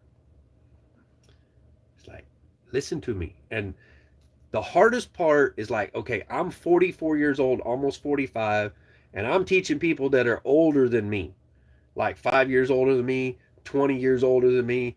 And sometimes, well, the guy that was 20 years older than me, like, he had full respect for me, right? He was ex-military, all this stuff. Like, he's actually in May, he's supposed to be nominated by somebody. I don't remember who he said, but he's veteran of the year, right? And I was training him. I'm like, why am I training the veteran of the year? It's like, this guy's like in his 60s. Okay, but he respected everything I said. Like what he needed to do or whatever. And besides that, he was pretty stinking good at driving anyway. So he went 2 trips with me. Now he's in a truck of his own. I was like, he drove for another company for a little bit, for like a month or two or something like that. He didn't quite have 90 days or something. It was like a little short of 90 days, I think. And so he had to go through all the training and stuff. But they put him in the truck with me, and I was like, most of the time I'm sitting over there, and we're just BSing, because I'm totally fine with the way he's driving. He's keeping a good following distance. The only problem I ever had was like a couple of times, like he wasn't slowing down early enough and almost kind of went through, past the line at the light. But I talked about that with him once, and he fixed that, so no more issues with that. Um, the thing that worries me is like with a student, you tell them something and then they do it again, and then they do it again, and they do it again. It's like, hey, I told you before, I don't want to be like bitching at you. I don't want to be like harping on you, but like I said, you got to do this. Or like some of them, or actually most of them, um, they want to speed up before the speed limit sign. I'm like, man, I don't care what you do when you're out there in your own truck, when you're in my truck, or when you're doing your test. Do not speed. If you go 1 mile an hour over, you're probably going to fail. You cannot speed. Do under the speed limit. Okay, you cannot speed. You will fail. And they're like always, they're you start talking to them and you distract them and you see if they're going to be paying attention to those signs, and it says 55, right? And then you don't see a sign forever. Like when you come out of the north end of Muskogee, all right, on 69 high, or no, sorry, the south end of Muskogee, you're going south out of Muskogee on 69 highway. It goes for a long ways before it goes up to 65. And it's 55 forever, Everybody does it, and the cops are out there, right? Because they know you're going to do that. I've done it, but I'm like, look, I'm trying to tell you, like, yes, I'm guilty of it. I ain't perfect. I do the same shit. But when you do your freaking test, or when you're driving with me, you cannot be speeding. Okay? It really looks bad on me if you get a speeding ticket, and that's on you. You're going to pay it. I'm not. So, because I'm not the one driving, you're the one driving, right? So don't be speeding. I'm not telling you you can speed. I'm saying you can't speed. Don't be freaking speeding my truck. And they keep doing it. It's like, all right, you got to understand, I'm going to sit here, I'm going to talk to you, I'm going to bullshit with you, and I'm going to distract you. And you need to do the freaking speed limit. You have to pay attention to that. You need to be able to be distracted and still know what the hell you're doing, okay? And still be able to stay in your lane. One guy kept kind of drifting. I'm like all the time, like, get over to the right a little, get over to the right. Like one guy, he'll be riding that right hand lane all the way through Dallas. I'm like, holy shit, like I'm tensing up, and I can see our tires on the right side. Like, here's the paint line, here's the tire, right on it. And sometimes it's right on top of it. I'm like, you need to get a little over to the left. You need to get a little over to the left. And then this one car come over. They weren't paying attention. This guy wasn't paying attention. And we got like that close to their mirror. I was like, oh shit. We're going to die. Uh, it's high stress sometimes. Sometimes not so much. Some of them, yeah. It's like everything's great, you know. We're cruising along. It's like, man, this dude is really good. You know, he's probably better than I am at driving. And then they do something, and you have to say, nope, we can't be doing that. uh, let's see. At least you did. Okay. Evelyn, can you email me your address for a card? My email is in my About page. Uh, David, you also, please. What do I don't need to email you my address. You know my address. My address is in my About tab. You can look up, you can Google Hood's Custom Shop, or you can Google Hood's Custom Woodworking, or you can Google Hood's Custom Sawmilling, and it's going to show you where I live. It'll give you my address. I'll even tell you, it's 769 South Ozark Trail, Goodman, Missouri, 64843. People be like, oh, I can't believe you gave that out. It's like, I don't know about you, but I grew up in a time when everybody's address and their name and their phone number was in the phone book. What are we scared about, people? Right? What are we scared about? I carry all the time. So I ain't scared. Uh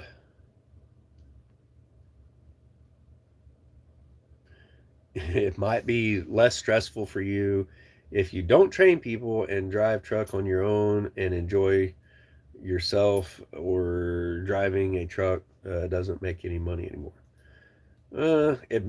It pays more. I make an extra 20 cents a mile while I'm training.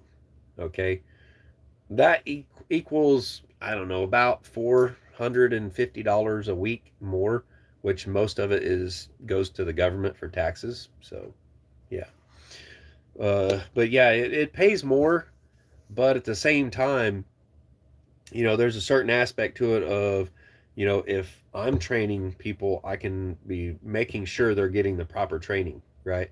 If other companies like Swift is training people, they're not getting the proper training.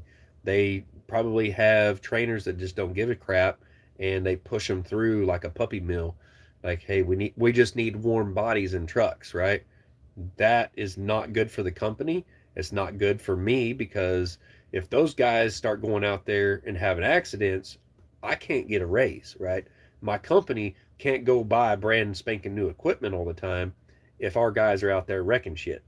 And, you know, yeah, it can be stressful teaching new people, especially for me being a new trainer. Not, you know, I've taught people before, but not like the CFI way.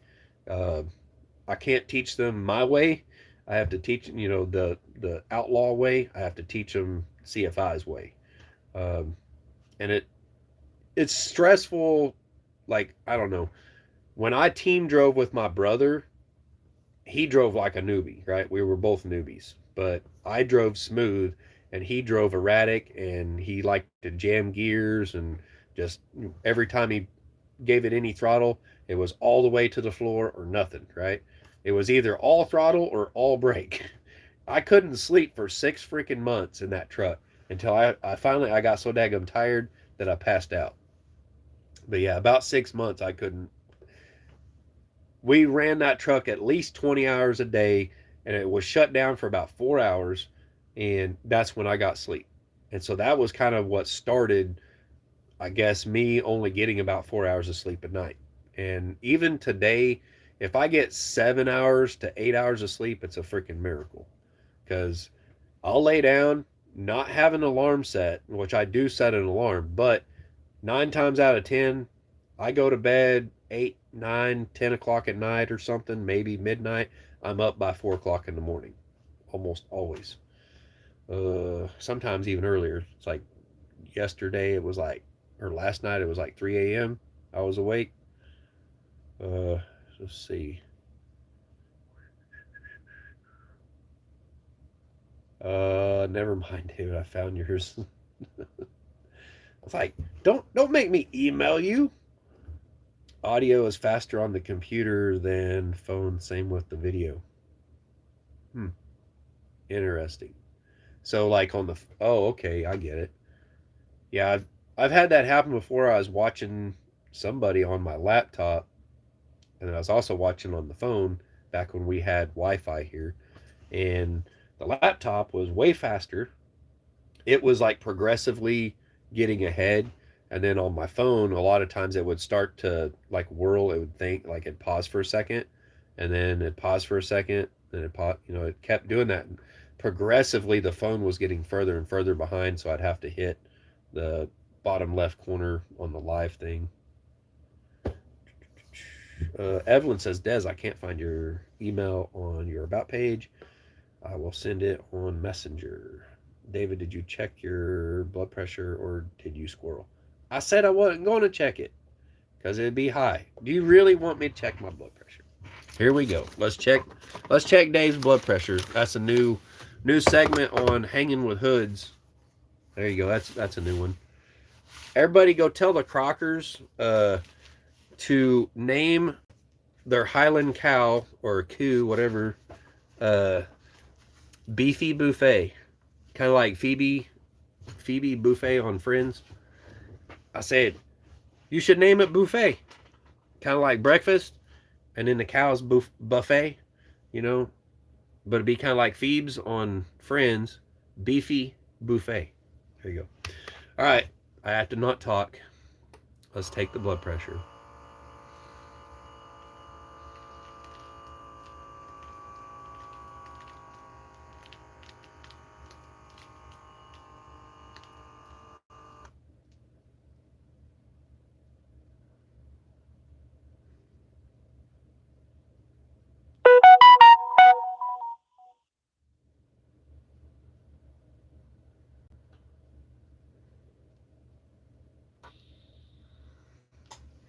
Yeah, see, it ain't good. Because I'm sitting here talking. And then I seen how high it went, and I was like, dang it, that ain't good. 150 over 88 right now. With a heart rate of 71. See? Not good. I told you it wasn't going to be good. Because I'm ramped up right now. Doing a live stream. It can't be very good doing a live. But it was low this morning. It was like 110 over 60 something. If I wasn't sitting here blah, blah, blah, blah, it'd probably be a lot lower. Who's getting old? Me. See, I didn't need to check my blood pressure. It's high. Which I'm kind of surprised that 88 is that low. What is it? 140 over 90 is what the DOT wants at 140 over 90 or less. So at least the 88 isn't 90 yet. But that 148, that's a bit higher than normal.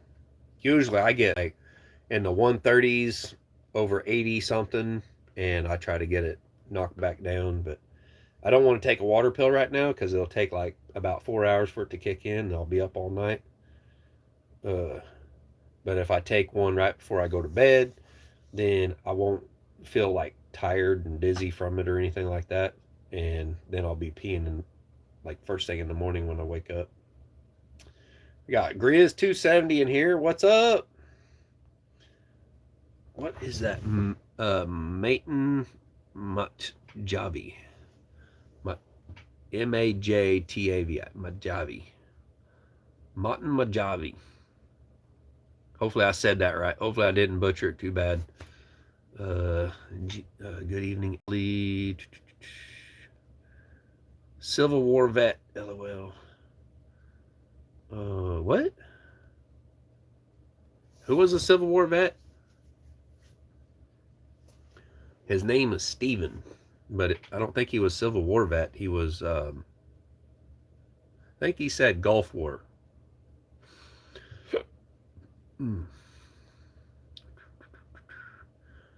He's so behind on the chat. Yeah, now I am.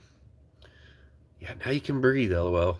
Blood pressure goes up when he hears notification. Exactly. It's like notification popped up for, what was it? Hang on. Um, Gen X Talks popped up on there as I was taking my blood pressure. I was like, and I look over at it and it's like 170, 180. I'm like, crap, this is going to be bad. I know when I watch that, if it's like over 160, it's probably not going to be very good. But I mean, that's not crazy high or nothing. I try to keep it like 120 over 70, around in there. That's kind of my normal. That or a little bit lower. Let's see, I went to the doc yesterday morning and it is 153 over 82. Took it last night at home after 3 coffees and it was 129 over 69. Well, shoot, dang, that's not too bad. But after 3 coffee, that's pretty stinking good. I had coffee this morning. Everyone's like, you need to quit drinking coffee. You're running your freaking blood pressure up drinking coffee. It's like, quit telling me what to do. If I have a stroke, I freaking have a stroke. I don't give a shit no more. Ugh. Let's see. Welcome to Old People's Club. Yeah, there you go. The Old People's Club. High blood pressure. Man. I'm out of tea. Do I have another tea? Hang on. Let me open the fridge here. I think. Oh, there we go. Yeah, I've been messing up. I got the Pure Leaf sweet tea. I drank one earlier, and I've got Barg's root beer from about noontime today.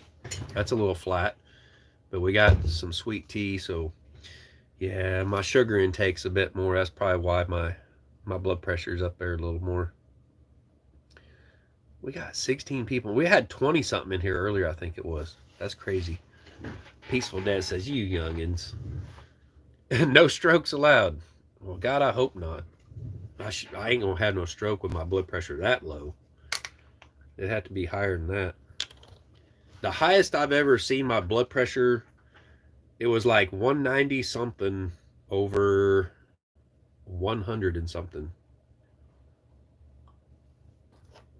That was bad. I really felt bad. I was in the ER. And when you show up at the ER, they're like, so what are you here for? My blood pressure's high. And they're like, how do you know? Because I can feel it. They're like, you can feel your blood pressure? I'm like, yeah, I can feel it.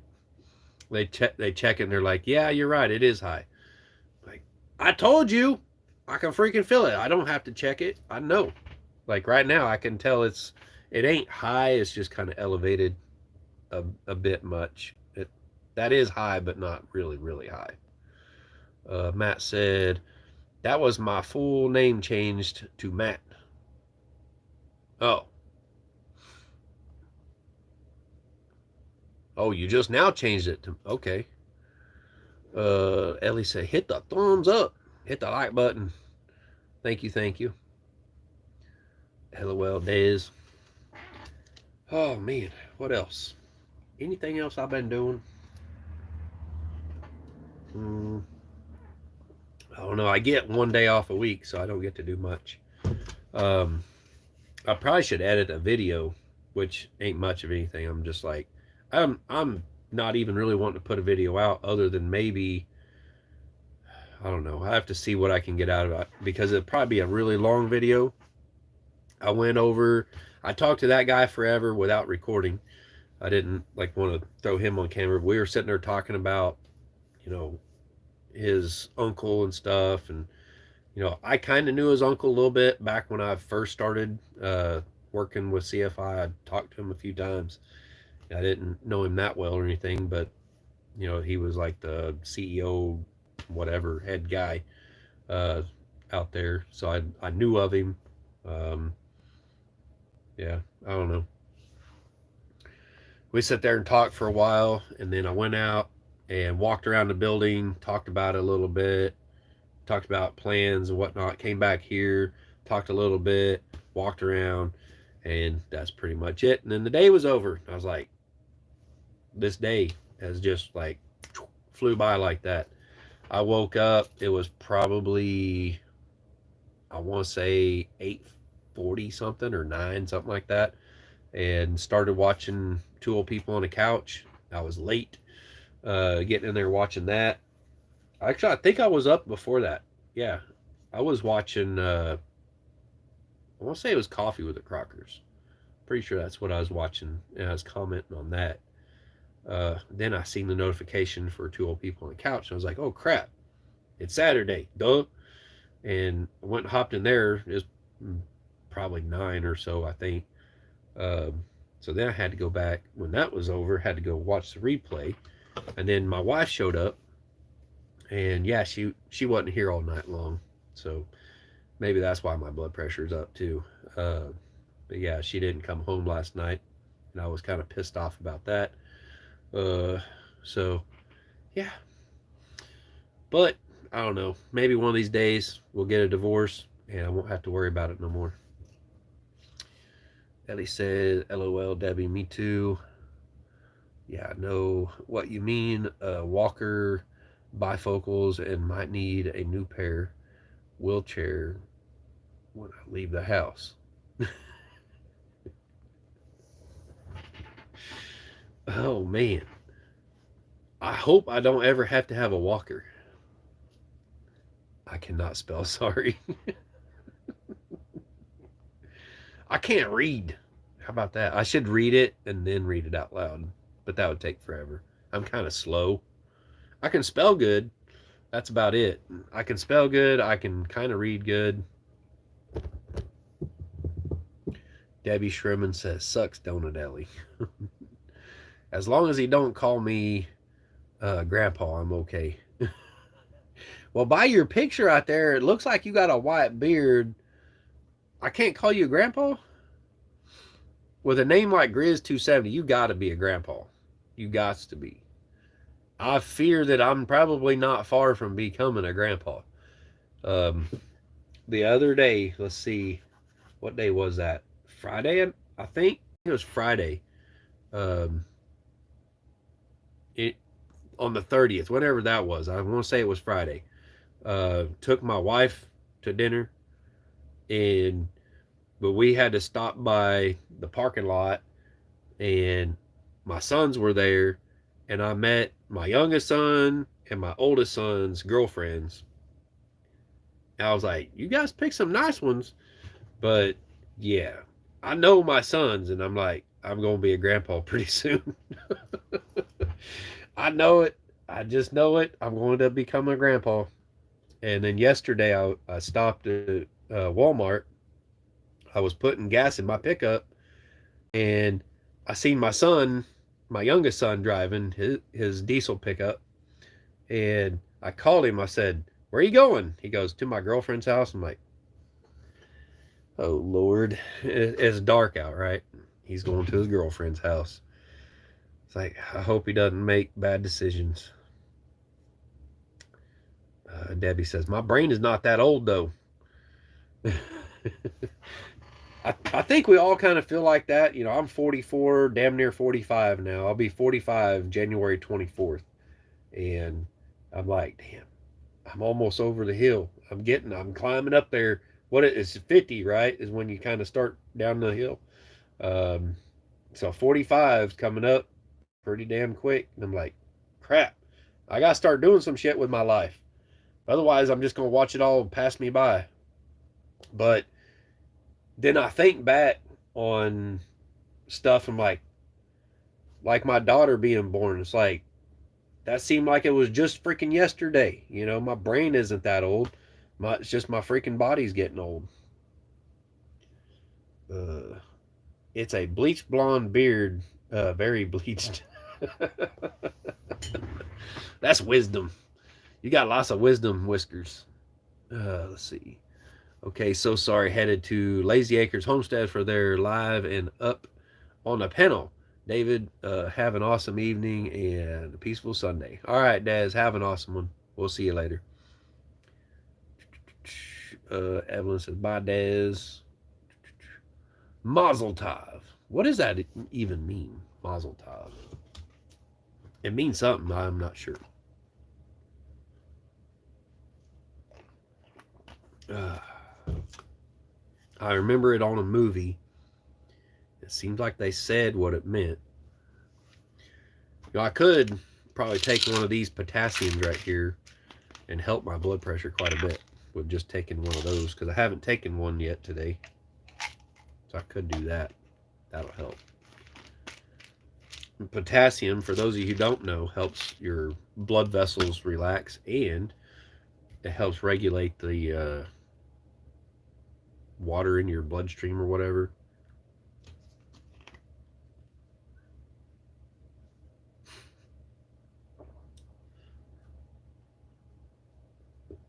I just splashed tea up my left nostril and on my glasses.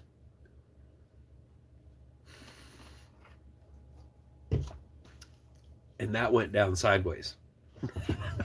Ouch. I went down the hill around 62. At 62 mile an hour, I cannot believe.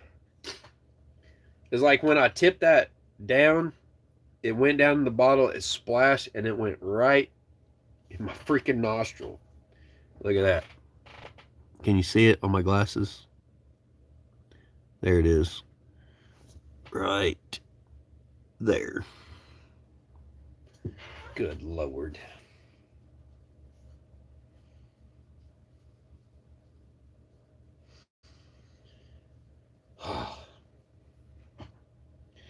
Isn't it weird how, like, you can stop trying on YouTube, just say F it, and just completely stop trying and just be like, I don't even care. And then all of a sudden, like, your channel just starts doing better, and you're like, what the hell? I quit trying, and now the freaking channel takes off. What's going on? Ellie says, good luck. Richie Wright said hi. What's up, Richie? Haven't seen you in here before. Welcome. I got a lot of new subs, I'm telling you what. I was 56 when injuries caught up to me working construction. Been on disability since. If I had stayed in like painting and sandblasting, I don't know. I don't know that I could have done it up until now. That, carrying 2 5-gallon buckets, one on each side that's wet sand in those 5-gallon buckets up a 30-foot tall ladder in and out of a pit all freaking day long. I couldn't do it no more. My feet at the end of a freaking 12-hour shift, my legs, my feet, my arms, my back, my freaking neck, every inch of my body, like I could lay down on the ground on hard concrete and just pass out and be like, oh, I give up. I hurt so freaking bad. And then I went back out driving the truck again, ended up owning my own trucking company. And like some people, they go out and they work 8-10 hours a day driving a truck, and they're like, I work so freaking hard. I'm like,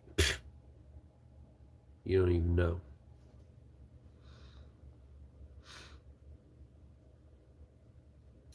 Evelyn says, I wish, Debbie, my hill started down at 46. I think mine started like this last year. Like, I feel like I'm starting to fall apart. Like, I can't let my body fall. I don't know. Not really. I mean, my blood pressure issue, meh, it seems to be getting a lot better, right? It never gets up there where it's kind of scary high. Not anymore. So I'm pretty sure I'm getting my ulcer taken care of. I think that's like the main cause of my blood pressure, and then having to take the Carafate for my ulcer is what is actually causing my blood pressure to progressively go up, and then I'll have to stop taking it. My blood pressure will actually, on its own, without having to take potassium or anything else, my blood pressure will get down to 110 over 60 something, and then I feel like crap. Like it'll do that if I take potassium, right? But without taking anything, it'll be down there pretty low. And if I take potassium or anything like that, it drops down considerably, and then I'm like, I just feel like super sluggish, like I don't want to do shit. I'm like just real tired feeling, I don't like that. So I try to keep it like 120 over 60, 120 over 70, somewhere around in there. And I feel fine. I feel fine right now. I have a little bit of, shoulder pain right now, but that's not from my blood pressure. Uh, that's from holding a freaking camera like this. It's right here, that muscle right there on the top of my shoulder. Because I was sitting there holding the camera up earlier, talking to you guys, recording. I haven't done any videos in a while. It's crazy how just a little mini tripod and a camera or a phone holding it out like this for a while can really, like, it's not good. See, take care of your body when young. Yeah, one of my old bosses, I jumped down off of a flatbed trailer and he jumped my butt. He's like, don't ever do that again. Not on my equipment. He's like, because he had bad knees from doing that and had to have knee surgery. And I was there like taking care of him, because he had knee surgery and he couldn't do everything. And so I was having to work around the farm and stuff and help him out. And I jumped down off the trailer and he's like, all over me. It's like, don't ever do that again. You're one of these days you're gonna regret it. It's like you climb down off that damn thing. It's like, yeah, okay, thank you. I still ain't regretting it, thankfully. Let's see. In '76, I fell 30 feet. Was told I was done working construction. Long story short, the doctor wanted to get paid, so they released me back to work a year after the fall. Huh. Wow. I fell 20 feet out of a deer stand and messed up my ankle. All my weight landed on one leg, which I think it was my left one, pretty sure, because it's the one that kind of hurts in the wintertime. I was sitting there, it's like, was it my right foot or my left? I think it was my left leg. I landed, yeah, because I purposely landed on my left leg because I was like, I'm right leg dominant. It's like I'm falling. I don't want to mess up my right leg. I landed all my weight on my left leg, and I could feel that shock all through my whole spine and everything, and up into my head. It was like, it kind of stunned me. And I felt like it almost made me like knock me out, made me pass out. Uh, I didn't actually pass out, but I did hit. I hit freaking hard. It sucked. And my cousin Levi, or my wife's cousin Levi, I guess cousin-in-law to me, he's ex-military. He was there, and we were like scoping out all the deer stands and checking the straps and stuff. And he was going to hunt there that year. I ended up injured, and I didn't get to go hunting. So, yeah, it took me like a whole year for my ankle to heal up. It freaking sucked. Don't ever fall out of a deer stand. But yeah, I mean, I get around on it now fine. It's just in the wintertime it hurts when it's really cold. Uh, Worked another 30 years. Let's see. Evelyn said, I've always had back problems, but the autoimmune crap started at 46. Mm. Yeah, I need to ask my wife if she got the stuff back from those blood tests on her deal.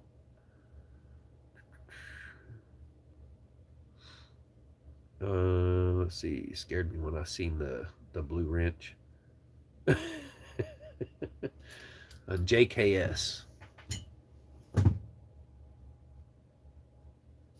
What? Wait a minute. Wasn't that you that was in here earlier? Was that someone else?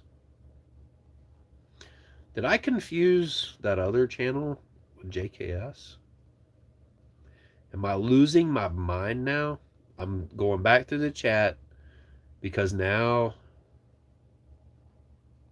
Hang on.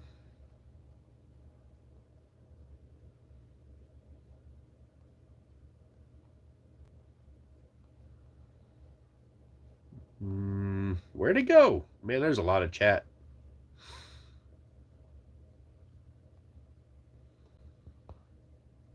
FTF. Okay, who's FTF? Dang it.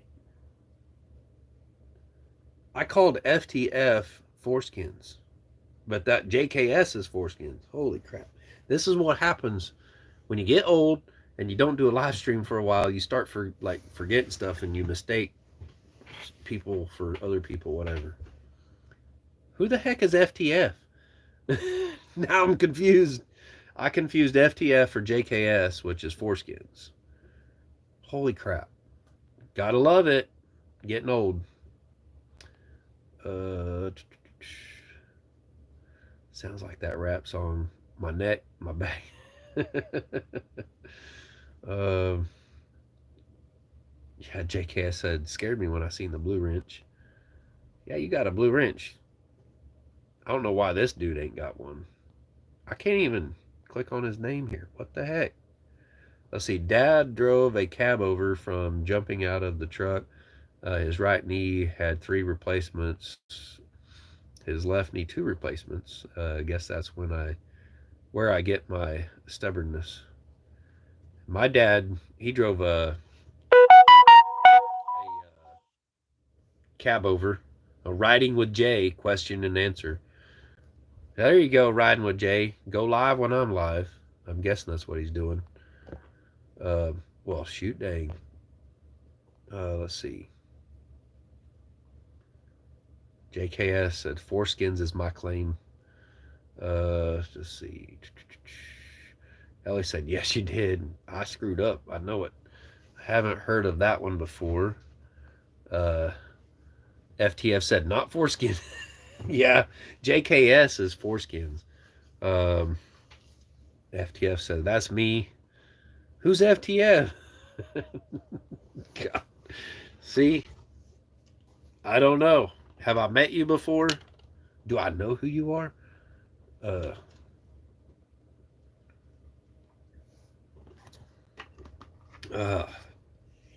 It's always better when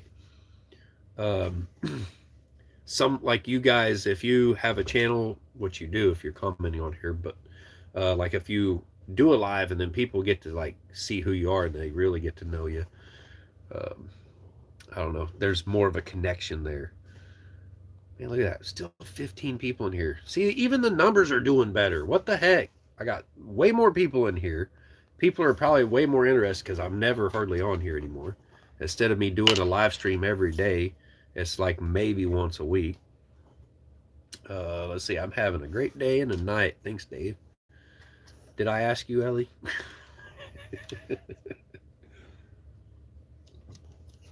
She's like, oh, really, Dave? She'll comment later. She'll be like, I'm really starting to feel like you hate me.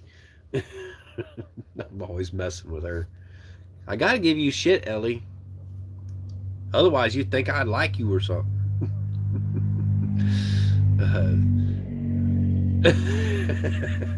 Dang, David, going around calling everyone foreskins is not good. I know, right? Ellie says, no, you didn't. FTF said, I don't live off grid. Just enjoy your channel. I don't live off grid either. That light right there, that's coming from grid power. And this little space heater right here, and there's another heater around the corner, the one that looks like a fireplace, that runs off of grid power. But let's see. I could run that light off of solar. The laptops, they run off the solar. The centrifuge, all that stuff runs off the solar. The refrigerator runs off the solar. The battery jumper box is being charged by solar. All the other appliances in here would be solar. The diesel heater's running off the solar. The water pump that pumps the water for the kitchen and the bathroom, that runs off of solar. The composting toilet fan runs off of solar, which is not even running right now because it doesn't need to be. Let's see. I'm not totally off grid yet. Ellie says, I still love you, Dave. You're so forgiving. I can give you so much crap and you still like me. I do that to all my friends. Like, I'll give them some shit every once in a while, like Don Lee or something, give you some crap or whatever. You guys stick around. I'm like, all right, I know you're real people. I give you some shit and you still stick around. Like other people, they didn't pass the test. I gave them some shit and they took off. Or they might still be around, they just don't comment anymore. They're like, he don't like me. Like, who was that? Crap. I can't forget her name. Um, Rebecca, the one that made me the hat, the beanie. I was wearing that the other day. Super thankful that she made that for me. Uh, I gave her some crap. I gave her a bunch of crap one day, and she stopped commenting. I was like, "We'll see if she sticks around." I think she still watches from time to time, but she quit commenting so much. I'm like, "Oh well, you can't wear your heart on your sleeve around me." Let's see. Lila says, "If you give me shit, I'll give it right back." I know you're right. Lila's still around here. I never really gave her shit. She never gave me any reason to even try to give her any crap. But I fear giving Lila shit because like I don't think she'll just give it back. She'll give it back like 10 times worse. Okay, you know how most women are, like you give them something and they multiply it, right? Yeah, I don't want to give her crap because she'll sling it back not only 10 times more, but 10 times harder. And she'd probably knock me out with it. I'll probably start crying. Lila make me cry on lives. Um, I started watching you because Jason Crocker recommended your channel. You made him a coffee cup out of wood. That was beautiful. Why, thank you. And yeah, I forgot. Yeah, he did back then. I kept telling him, I was like, I don't want a freaking shout out. Like, you don't need to like recommend people. Like, you could just show them the cup. That'd be great. You don't have to mention my name or nothing like that. But I didn't just make that for him. I mean, I made it with the intent of like to give it to him, whatever. And I said it was worth X amount of dollars or whatever. And like, he just sent me the money through my PayPal. I was like, are you freaking kidding me? Which honestly, it was like an answered prayer because at that time I really freaking needed the money, really, really bad. And so that just really helped me out a whole bunch. And I'll forever be grateful for that. Um, him and so many other people have done some things to help me out so much. And I've never, ever wanted to try and ride anybody's coattails on YouTube. I could actually give a crap less. I mean, it's great that I get all you guys that follow my channel, everyone who watches, all the nice comments and everything. It's super awesome. And I try to do better videos, right? But I get those comments, like some people's like a minute and a half video or a minute and a half intro, little self-indulgent, don't you think? And I'm like, beep, beep, beep, beep, like, mm-hmm. I I can't stand that crap whenever you get these self-entitled people who think that we make all these videos just for the viewers. I mean, if we're doing YouTube as a full-time job, which I was at one point, all right, I was trying, not probably the hardest, I guess. There's probably a billion things I could have done better, but it's a learning curve. But I was thinking, okay, I could probably make a living, a life on YouTube. And then like the more and more I did it, the more I was kind of like, maybe I don't want to. Like, because I don't know, when you start to, not that it's a big channel or anything, but you start getting some recognition, right? It's not that great. I I don't really like it. Okay. I like having a lot of friends and stuff. I've never really had a lot of friends, and so that part is kind of difficult for me. I was never popular in high school or anything like that. I was actually kind of the dork, like the muscle head or whatever, the weightlifter, like dummy over there. People called me freaking, what was it they called me? Not Opie, the shit. What's his name? same show, Gomer Pyle. I don't know why the hell they call me Gomer Pyle, but they call me Gomer Pyle. And the teacher, she's like, you really don't understand why they call you Gomer Pyle. I'm like, I don't know, maybe the way I talk, but I can talk a billion different ways. Like, I could, I could probably talk just like, well, like the hillbilly woodsman for one. Um, the shit, what's his name? The dirty jobs, Mike Rowe. I can talk like Mike Rowe, or I can talk like myself. It's like, so people call me Gomer Pyle. It's like, okay, now I can't be myself anymore. I have to make up a character or something, or just like pretend to be something I'm not, right? So that's too much, right? It's too much to try to be, the hillbilly, or, some other person or whatever. And sometimes, I think I'm like probably anybody else. If I watch a channel for so long or something, I start to like doing this right here, like Jason Crocker. Shit. Ugh. But you pick up mannerisms and stuff from like people you watch, stuff like that, right? And it kind of develops like who you are, I guess. I don't know. And some people can sit there and be like, "Oh, you're being like so and so. You're not being yourself. You're not being real." It's like, you know what? Kiss my ass. I don't care anymore. I could really care less if I make another dime on YouTube. I enjoy people who watch me. I enjoy making videos from time to time and putting them out there. Um, but it's like I don't care if I make more subscribers on here, to be honest. Like that doesn't matter.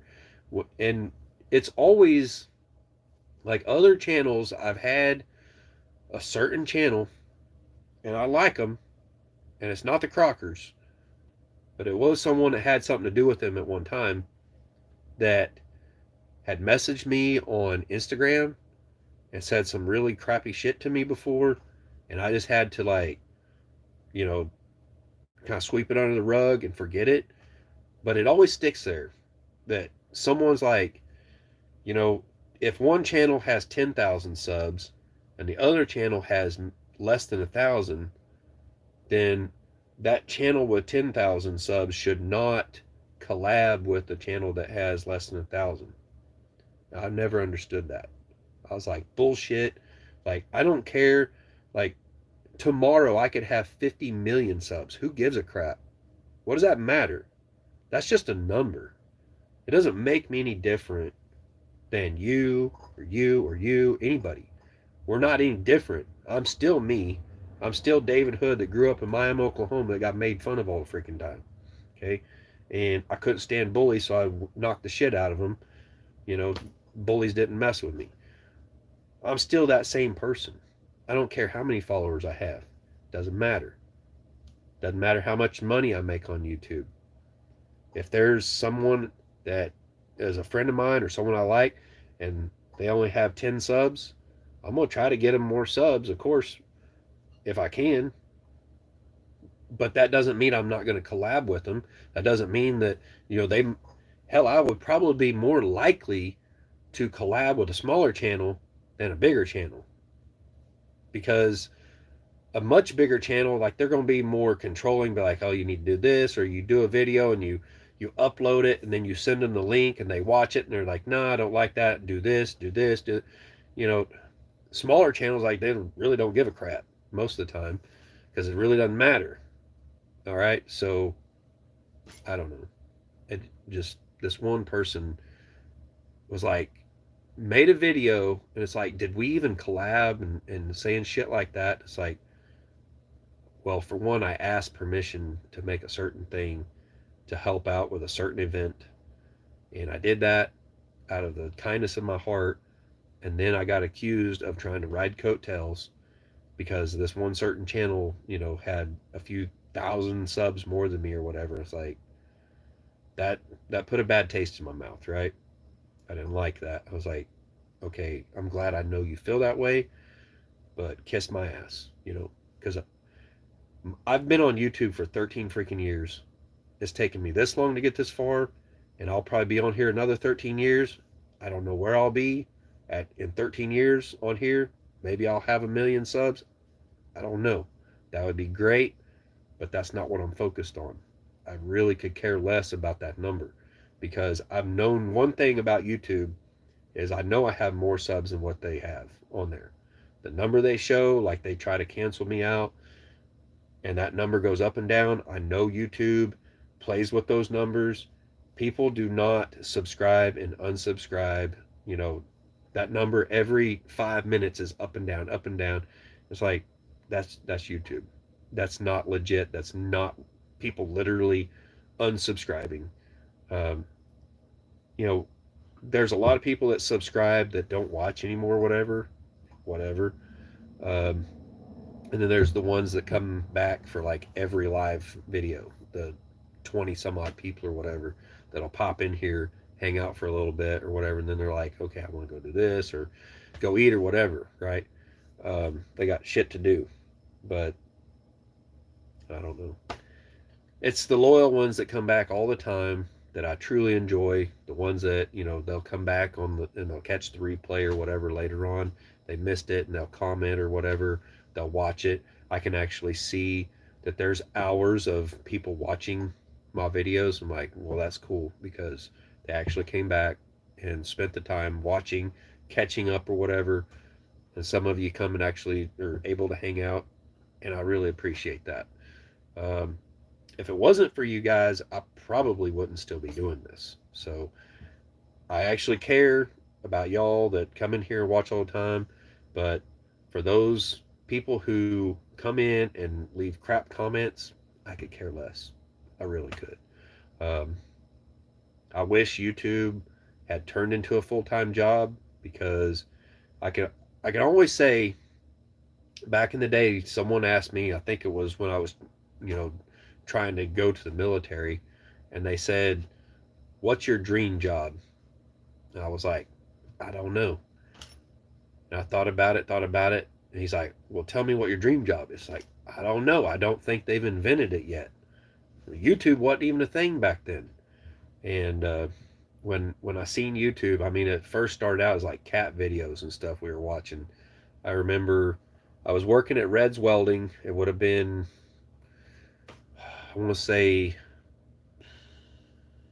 let's see, what year would that have been? It was early 2000s, 2002, something like that. Um, I don't even remember when YouTube started, but it had to be like 2002, 2003, something like somewhere around there, because I think that was, well, '03 is when my oldest son was born. So it had to be after that, because he was born. I remember working at Red's Welding, little fabrication shop. Is like literally a barn in the freaking in a field up there by Webb City, and I'm like the only guy working in there. And then the boss's son would come in and work in there every once in a while, but he was in the office and he was watching YouTube all the time. And he's like, "Hey, come here." And I'd walk in there. He's like, "Watch this. This is funny. You know, funny as beep beep beep, whatever." And I'd watch it like, "Hey, that's funny." You know, freaking cat falling off TV or whatever. It's like that was the videos back then. It's like America's Funniest Home Videos is what it was, but YouTube.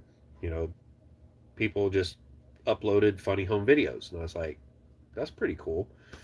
It's like I wonder if we could like show people like just how hard is it to record a video. Like we can weld things, build things, and do video. It's like, how cool would that be if we could teach people how to weld with YouTube? And he's like, oh, it's kind of a pain in the ass to upload, and you got to have a channel and all this and that. So I just kind of dismissed it. And then as time went on, a couple more years go by, uh, I started getting into like reloading and stuff. Probably can't even say that on here, or I get freaking canceled. That's what my channel used to all be about, was that and the pew pew stuff. And so I started doing that, teaching people a little bit about running that press machine, the remanufacturing the freedom seeds, right? You have to talk in code so you don't get canceled out anymore. But Anyways, that's what my videos used to be, teaching stuff like that. And then, all that work I put into that and gaining subs and everything, YouTube says you can't do that anymore. You can't show people how to do this. You can't show people how to do that, blah, blah, blah. You have to take your videos down or we are going to delete them for you. So I went through and I started deleting every video. And I got to that very last one. I was like, I can't do it. I cannot delete every single video. And that I was down to my very first video that I ever uploaded, and it sucked ass, and it's still on there, right? And the funny thing is now it actually makes me money. It's a stupid little video, has very few views or anything, but it's made a little bit of money, and I'm like, that's funny because now YouTube allows it to be monetized. And Demolition Ranch used to do the exact same shit that I used to do, and he did not delete everything. He made it private for a while, and then he ended up making it public again. And I was like, I should have done that. I shouldn't have deleted all those years of work. I shouldn't have deleted it, and I probably would be up there.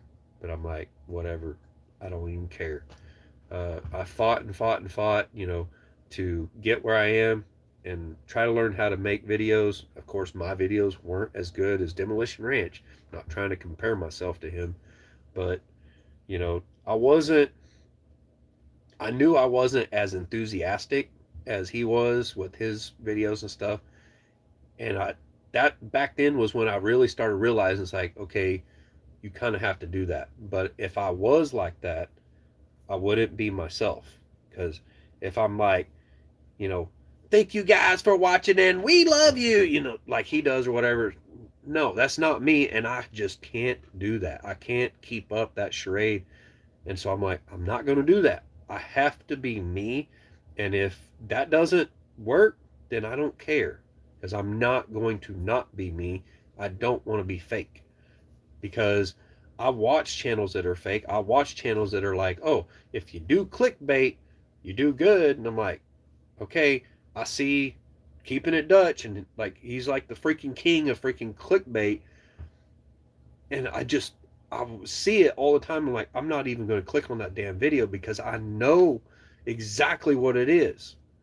You're going to go through 95% of this stupid video of watching him like only go around and feed animals or whatever, the same exact freaking thing every freaking day. And at the very end, he finally spends 2 seconds talking about what the hell he clickbaited about. And I'm like, I give up. I ain't watching the crap anymore. I want to watch quality videos that make a freaking difference in people's lives. People learning shit or just pure entertainment. If it's just pure entertainment, then there you go. It's entertainment. Watch entertainment or watch shit that is learning, not just some dude walking around with a camera throwing feed in the animal deal. I mean, when the Crockers do it, at least they're talking like about stuff that is worth talking about. I don't know. I got sick and tired of watching his channel and said, I ain't watching no more. And there's a lot of other crap that played into that too. It's, I know how he got where he is now and the crap he did to another channel. It's not the Crockers. It was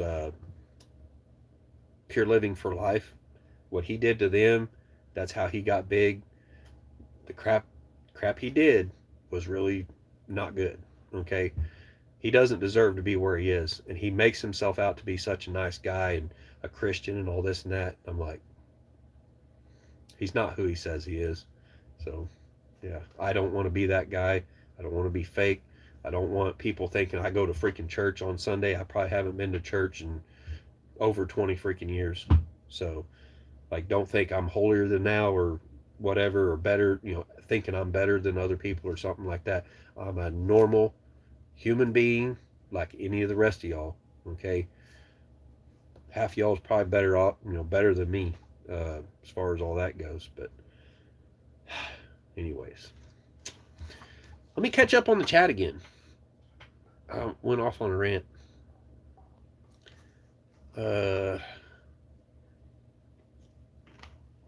Can we get a startup of the bus? Nope. It won't start right now. I have to probably charge the batteries, and I need to change the fuel pump on it, which I haven't done yet. Because if I fix it to where it can be started, somebody could steal the damn thing.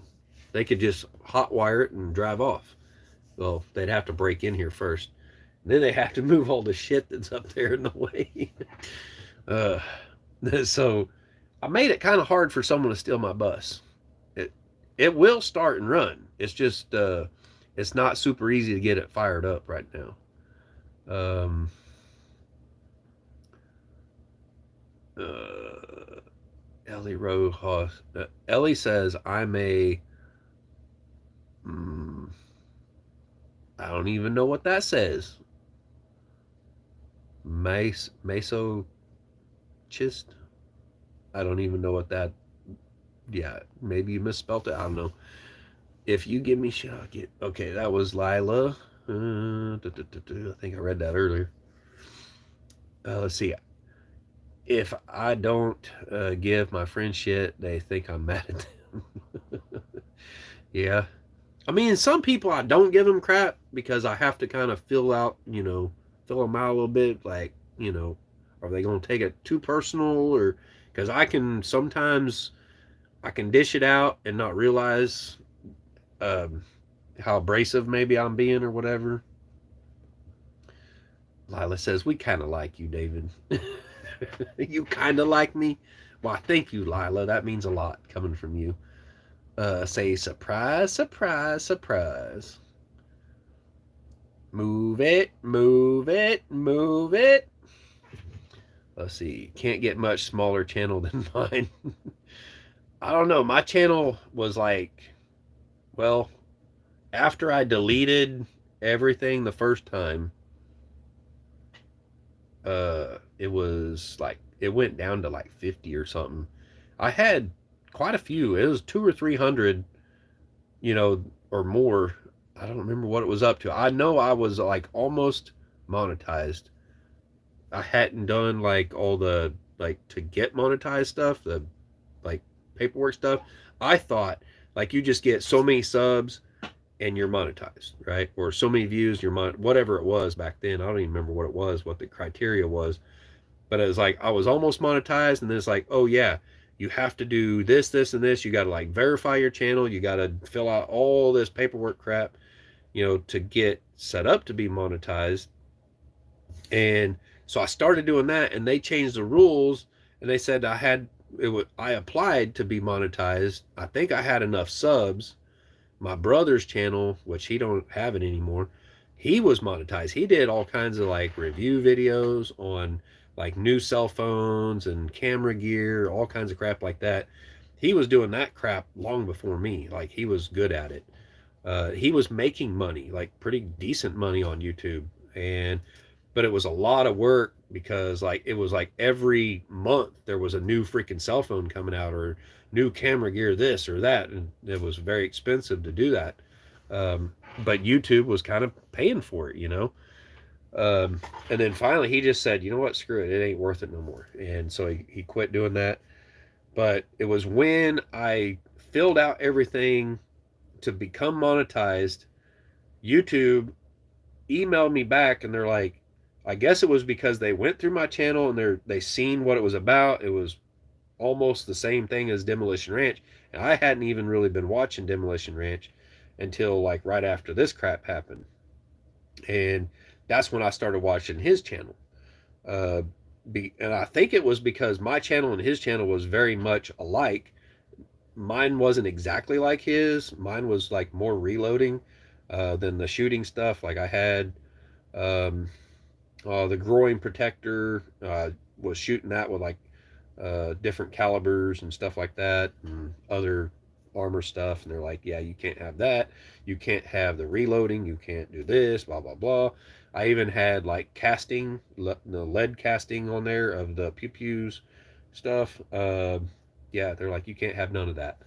So yeah, it was even like blending different lead and stuff from like the range, scrap lead or whatever, reclaiming that, showing how to do that stuff. I still have all that stuff to do that. Um, I just don't have my Dillon XL650 turret loader. I don't have that. I sold that back whenever, what was it? I think it was Obama kind of screwed everything up to where the price went through the roof, and I was able to sell it for more than I paid for it. So I said, all right, I only need this press. I don't need this one because I don't need to make 1,000 per hour. I can use this one right here. It's simpler setup that's reliable. Um, and so I sold the other one for a buttload of money to somebody. They thought they needed it. Now they can't buy certain, what do you call it? I can't say the name of what it is.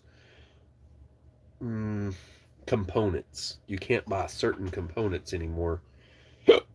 Well, you can. It's just they're rare, right? Uh, certain components are hard to come by and very expensive. I forgot where I was even going with that, but yeah. Anyways, okay. What was I saying? I was about to be monetized. I filled out the stuff, and they said, "Oh, you can't have all this." So I deleted all that, and I lost like 90% of my subs, all gone. I was back down to like 50 or something like that. And for years, I didn't do anything. I didn't upload any videos. I pretty well just like gave up on it. And I was like, I don't know. Every time I even thought about it, it's like, well, that was depressing because I spent so much time. But when I look back on it now, I'm like, those videos were crap. Absolute crap.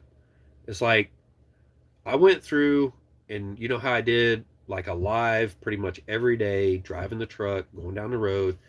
And I look back on those lives and I was like, the most of those were kind of crap. You know, people just aren't going to come back and watch those over again. I mean, they might have, but not that many. And you know, there was I had to take and weigh the risk with it. It's like, okay, do I really like my job? Do I want to risk my job? I need to just get rid of these because you know, if I have this opportunity, right, to train people, and if I'm training them a certain way, then I can't have live streams out there while I'm driving a truck because it's kind of, it counters that a little bit. So it's like, no, I just got to delete them, right? So I got rid of them. It's like I can't do live streams driving anymore. I mean, maybe in the future I could or whatever because I'm not touching the phone, so technically I could. And they didn't have a problem with that. It's just I couldn't be touching my phone or holding it, and I got in trouble because I held my phone out in one of the videos showing you guys me backing a trailer in, which was pretty freaking good if you ask me, but it got my butt in trouble because it's like, hey, was you holding the camera out the window? It's like, maybe. They're like, I was like, crap, I'm about to get fired.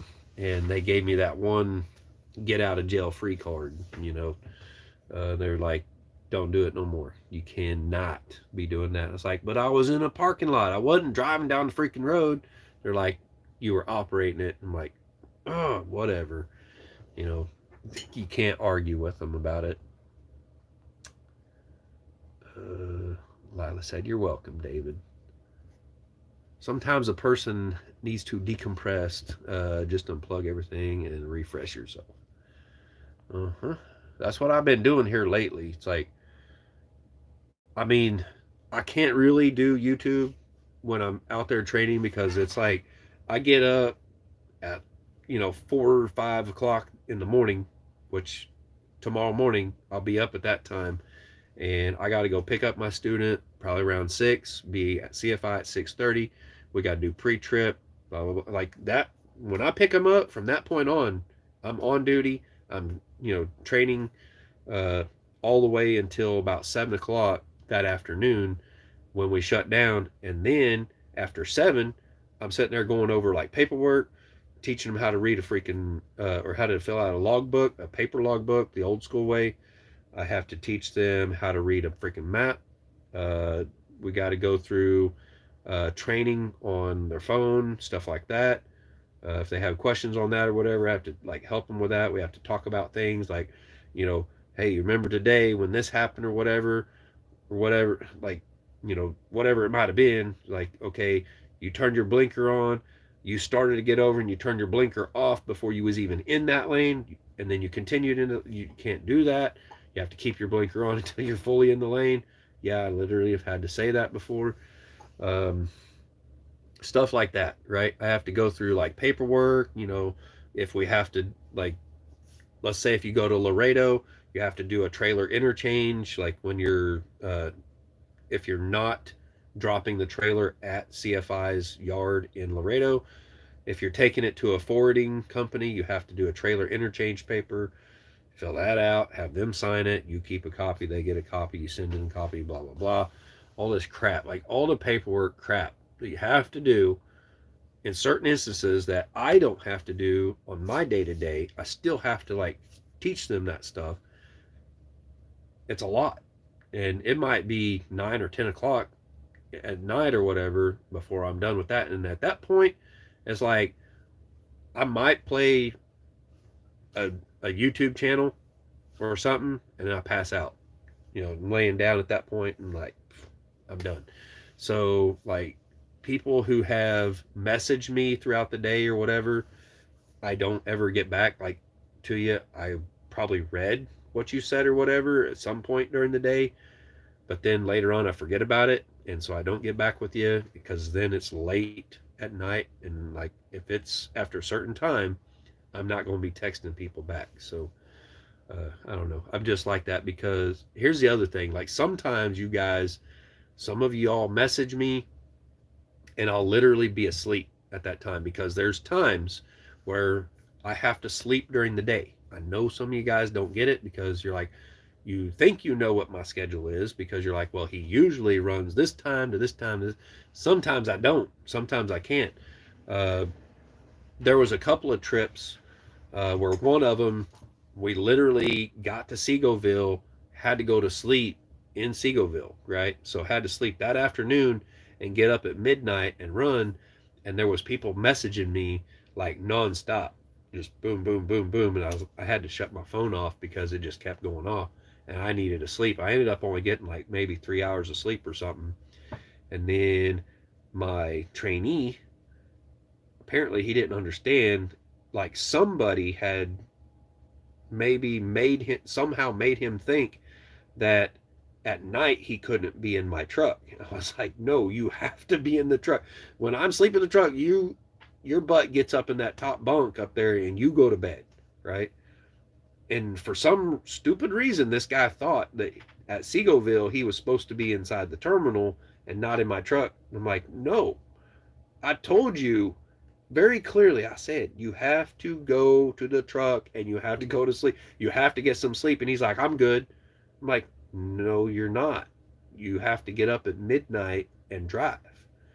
So he came back to the truck about 11, and I was getting up. I'd actually already got up and I was making coffee. And he walks up to the truck, opens the door, and I'm like, hey, did you get any sleep? And he goes, nope. Just like, I shook my head and he goes, I'm good. I said, no, you're not. I was like, you just told me you didn't get any sleep.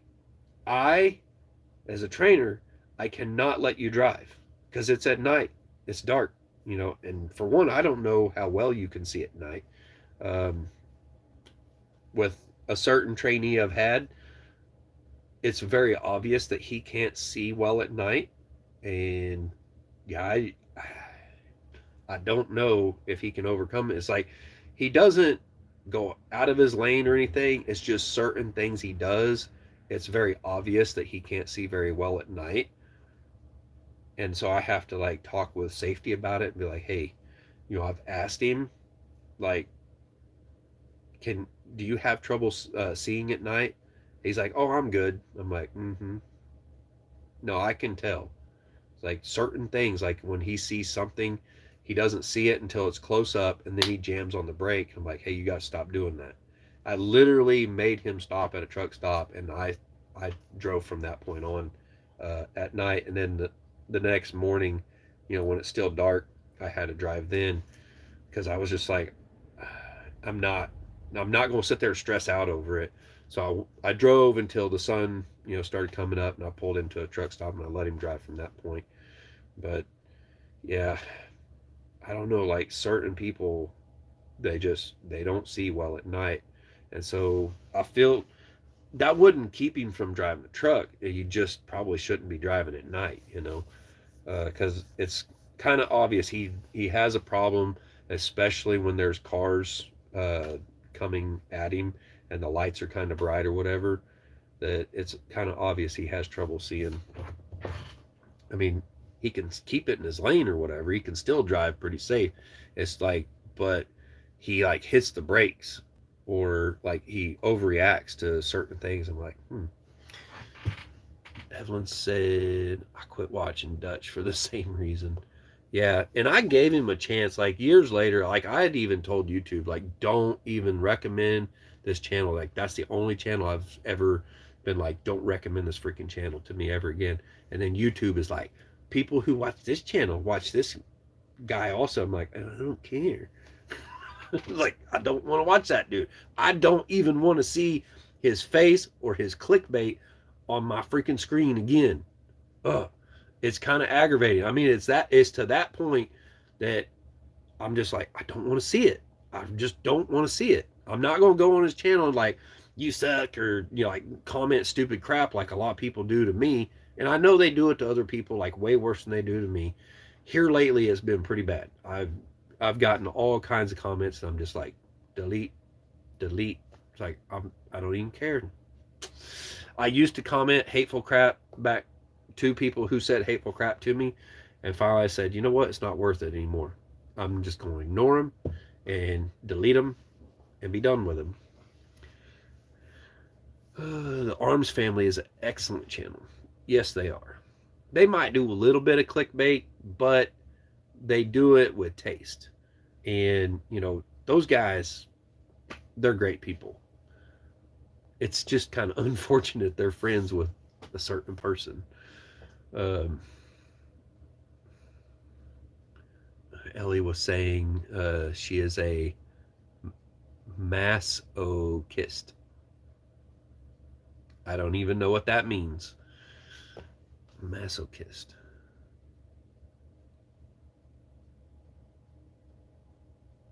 Yeah, I've never heard of that, so I don't know.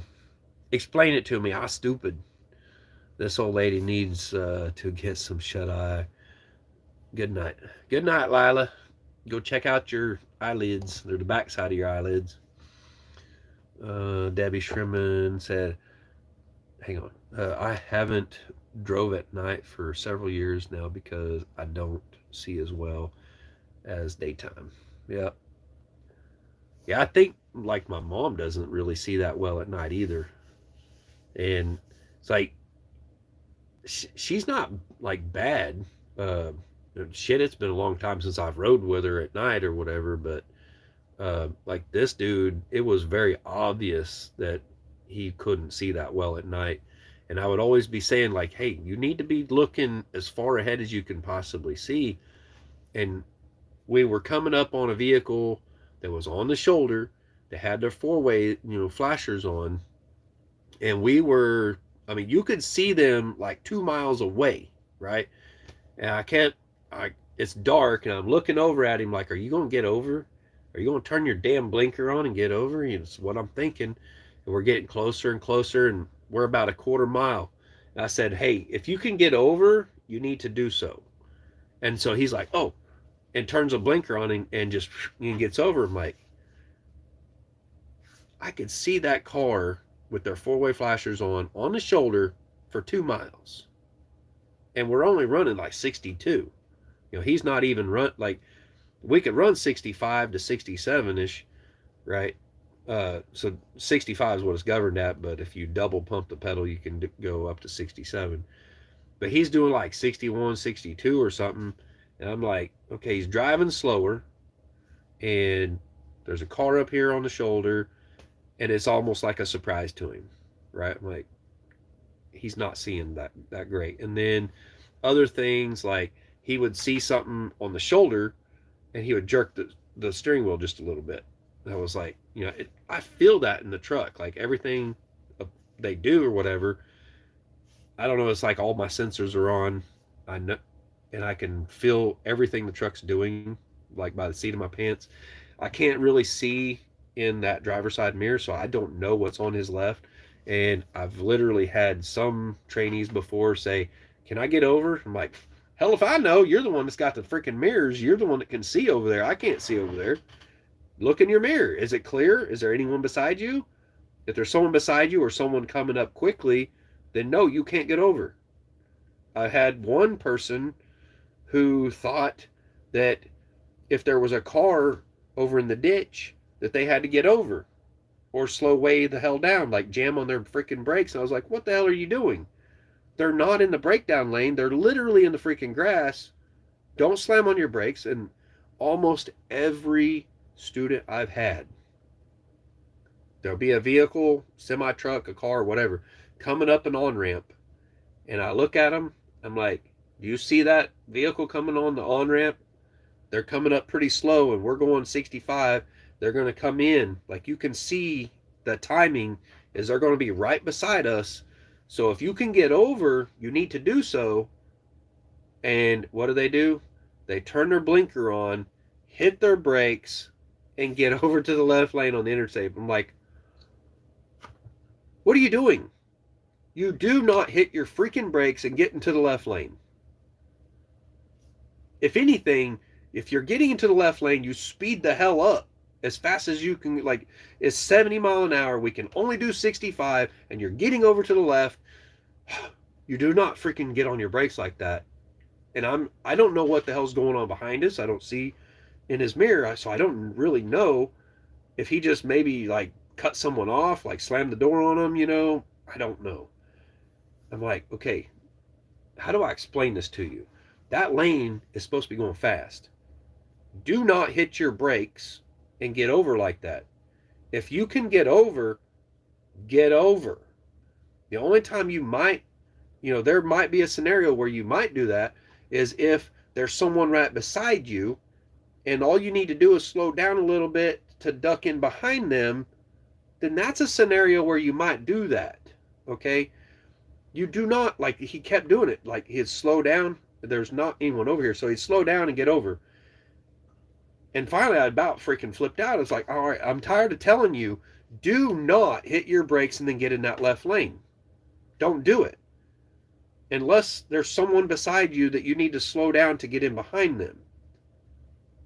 And then another time he tried to speed up because there was someone beside him. I'm like, your truck can't speed up like that. Your only option is to slow down and get over, or just slow down and let the people in on the ramp. I'm like, these are things that are supposed to be taught when you first get your regular driver's license to drive a car, not things that you're learning when you get in a semi truck. I don't know. That's the things I deal with. And I'm not. That's one reason I don't like mention any names of like people I'm training, because I can't like talk bad about them or like make fun of them or anything. I'm not trying to make fun of them. I'm just like telling you guys the reality of what it's like to be a trainer training new drivers, or even some of them have some experience. One of the worst ones was actually a driver who had quite a bit of experience that had some really, really bad habits. And I would be like, watch your speed, watch your speed, watch your speed. Like that all the time. I'm sitting there, slow down. Like we're getting into Dallas traffic, and this person wants to get right up on someone's butt whenever, and it's not necessarily on their butt. There's no one in front of them, and they're like, they start speeding up when all this traffic is coming around and merging in front of them, and then up ahead everybody's slowing down. I'm like, slow down, slow down, slow down, slow down, slow down, slow down. Brakes, brakes, brakes, brakes, brakes. It's like it's starting to become almost an emergency deal, and they're still in the throttle. Like when I'm telling them to hit the brakes, they're getting into the throttle. I'm like, hey, you need to be able to predict what's about to happen, because you're driving along with 80,000 pounds and you can see or I can see it. I don't know they can see it, but I can see all what's about to happen. And every time I predict it perfectly, I'm like, slow down.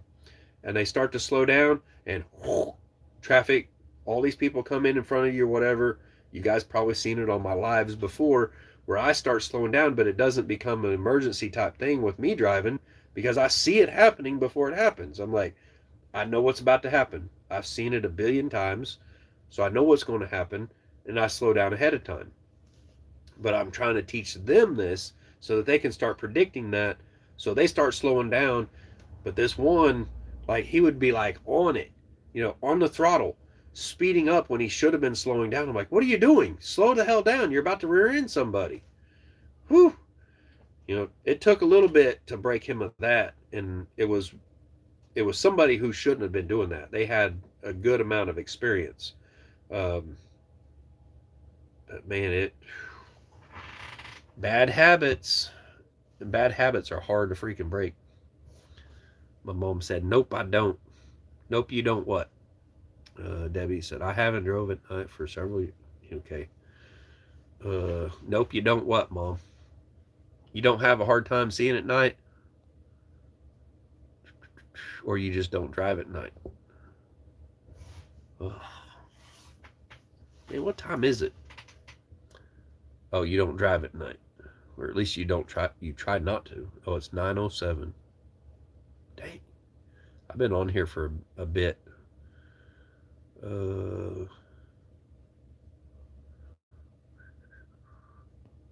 Holy cow, that's a lot of freaking notifications I got on there. But anyways, already 9 something.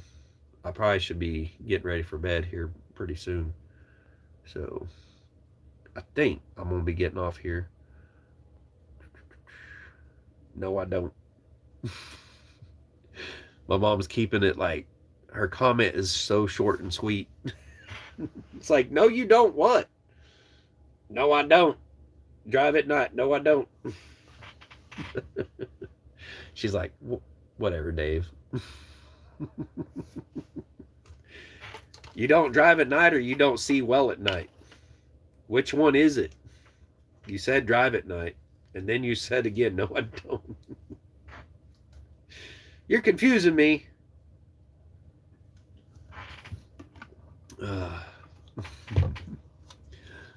Beavis, stop.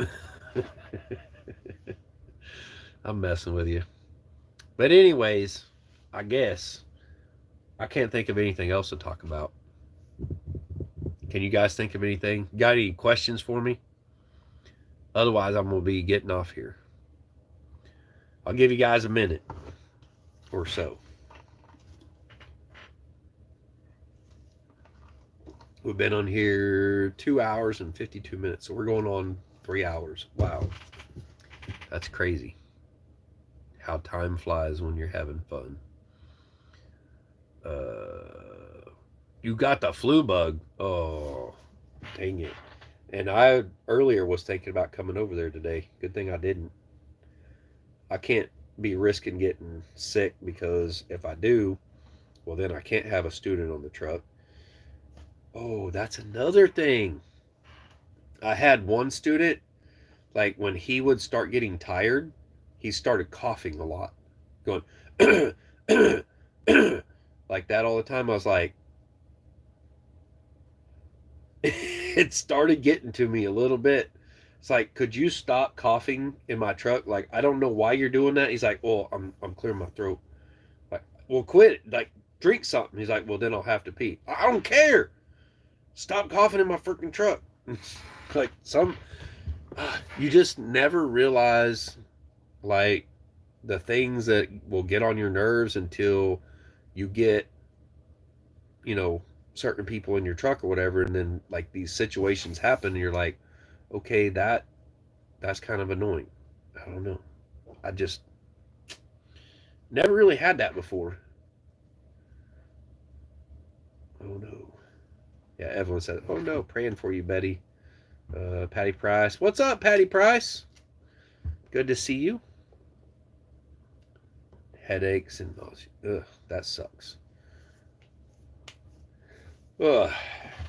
But yeah, someone like sitting there just coughing all the time is like, Do I need to be wearing a freaking respirator in here or something? I don't want to freaking get sick. Uh, that's the other part. It's like you have, I don't know, on average probably two different trainees per week in the truck. Because well, typically I have them for 2 trips. I do 3 trips a week, so I had two different trainees this week in the truck, and the one will be going with me again tomorrow. Uh, Hopefully he does better. He was doing a hell of a lot better on his backing. His driving is okay. Um, yeah, for the most part, like everything's okay, but like he he needs more work on like the tablet and probably some backing stuff like that. But he was way better at backing just in a few short hours. Josh has COVID. That sucks. COVID don't exist anymore. I'm I'm I'm gonna just refuse to believe that that's even a thing. Because I do what I want. How about that? Uh, Patty Price said, "Sorry to hear that, Betty. I think I need to do a haircut. Look at this. I got a receding hairline, and I woke up this morning. My hair was like this part was like sticking up like this, and this over here was sticking up like out here like this. And I was like, what the crap? Yeah, if I have to brush my hair, it's too long. If it's messed up in the morning, it's too long. If I can't just get up out of bed and look at my hair and it looks fine, it's too long. I need to cut it. That's what hospital said. That sucks. Yep. I heard there's a lot of RSV and flu and stuff like that going around. I don't know. It's just, it's kind of weird. I'm not even going to talk about it. Because I'll get canceled out by YouTube if I put my opinion out there. Which they're not being as bad as they were now, but yeah, that sucks. It sucks being sick no matter what the sickness is. It sucks. Uh,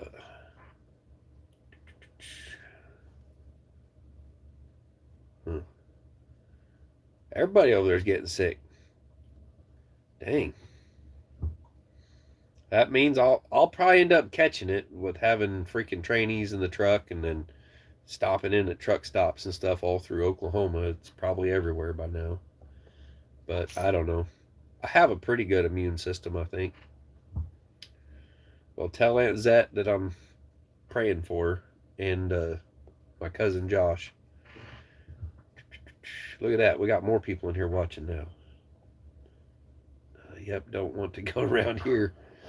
Yeah, unfortunately, especially with like Christmas and everything just around the corner. That's what really sucks about it because all the sickness and stuff start going around, and then the holidays and everything. It helps spread it even that much faster. But I try to use Lysol in the truck every once in a while, like between trainees getting in and out of the truck, whatever. I'll kind of spray everything down with Lysol. That way, you can make sure that it's mostly, for the most part, like germ free in there or whatever. And then try to use the hand sanitizer or whatever to like clean the steering wheel and stuff like that. So, so far so good. I haven't died yet. So, I'm not so sure it's worth 20 cents a mile. 20 cents a mile is not that great, especially whenever half of that ends up going to the government for taxes. It's like, oh, you're going to make this much, $450 extra per paycheck. And it's like, yeah, and most of that goes to the government for freaking taxes. So it's like anymore, it almost doesn't make sense to make any extra money, because it just pays the government more. They take it take it out in taxes. You make a little more, they take out a whole bunch more. They're like, oh, this puts you in another tax bracket. It's gone to the government. Give it away. Thank God I don't claim my per diem. So at the end of the year, when I do my taxes, I'll be able to claim my per diem that I didn't claim, or I didn't get paid all year. So I'll be able to take that and use it kind of as a tax break because I didn't get paid that. Um, at CFI, they charge you, I think it's like $35 a week to pay an accountant to make sure that you get your per diem each week, because they have to go through and be like, okay, he was out of town this day, this whatever, and you get per diem on these days or whatever, and they go through and make sure, because it's not like an automated system then. Like your mileage pay and stuff like that is all automated, but like your per diem isn't. So it physically takes a person going, okay, he was out this day and this day and this day and this day, so he gets per diem on these days, and you get paid that on your paycheck. And I'm like, why would you do that? Because when you do that, well, no, per diem I think is non-tax, right? So that wouldn't really matter. But yeah, you make more money, but they're charging $35 a week. So it's like, why not just not get paid that until the end of the year, and then use that and save that $35 a week? And that's a tax break, right? At the end of the year. Why not just use it as a tax break? You could possibly file exempt for half of the year, plus have your per diem that you did not claim all year till the end of the year, and then you still shouldn't have to pay in at the end of the year, right? Or hopefully you don't. I don't know. Like this year is going to be a little different for me. I'm trying to figure things out and kind of get a gauge as to when I should start paying taxes and then when I should file exempt. So that way it kind of evens out at the end of the year to where I don't have to pay in, but I didn't sit there and give all of my money to the government to hold all year long and let them make interest off of my money. That's how I see it. I think Walmart is a bad place to get into around this time of year. Only place I've been, then come down sick. Well, there's a lot of people there. You gotta stay away from people. That's how you get sick, just being around other people. They touch stuff. They go through on everything. Uh, you know how I am with like people coughing and not covering their cough or whatever, or like, cough into your shoulder or whatever. I literally seen a person the other day at a McDonald's do this. They coughed and covered their mouth with their hand. I was like, I've worked in a freaking restaurant before, and I know when you cough, you're supposed to cough into your shoulder, not onto your freaking hands, and then handle somebody's food. Like, just because you got a damn, like, these stupid gloves on your freaking hands, and you go, that glove is now, like, you just coughed on the freaking glove. What's the point in having a freaking glove? I don't care if someone has a glove on. I don't give a shit. Wash your freaking hands, okay? Don't cough on your hands and then touch my food. Thank goodness I was just getting the freaking breakfast burritos, and they go, and then they pick up my breakfast burritos out of the microwave and put them in a bag. I'm like, you got to be shitting me. Yep. I've seen that happen. I was just like, there's those times that, there's a lot of times throughout the week that all I can do is shake my head and be like, common sense isn't so common, is it? Anyways, I guess I've had fun hanging out with y'all. We still got 14 people in here. That's crazy. That is phenomenal. But I've been on here for 3 hours and 4 minutes and 16 seconds now. So I'm going to get off here. We'll see you guys hopefully next Saturday. Saturday Night Live. I guess that'll probably, I don't know what time. It just depends on when I'm able.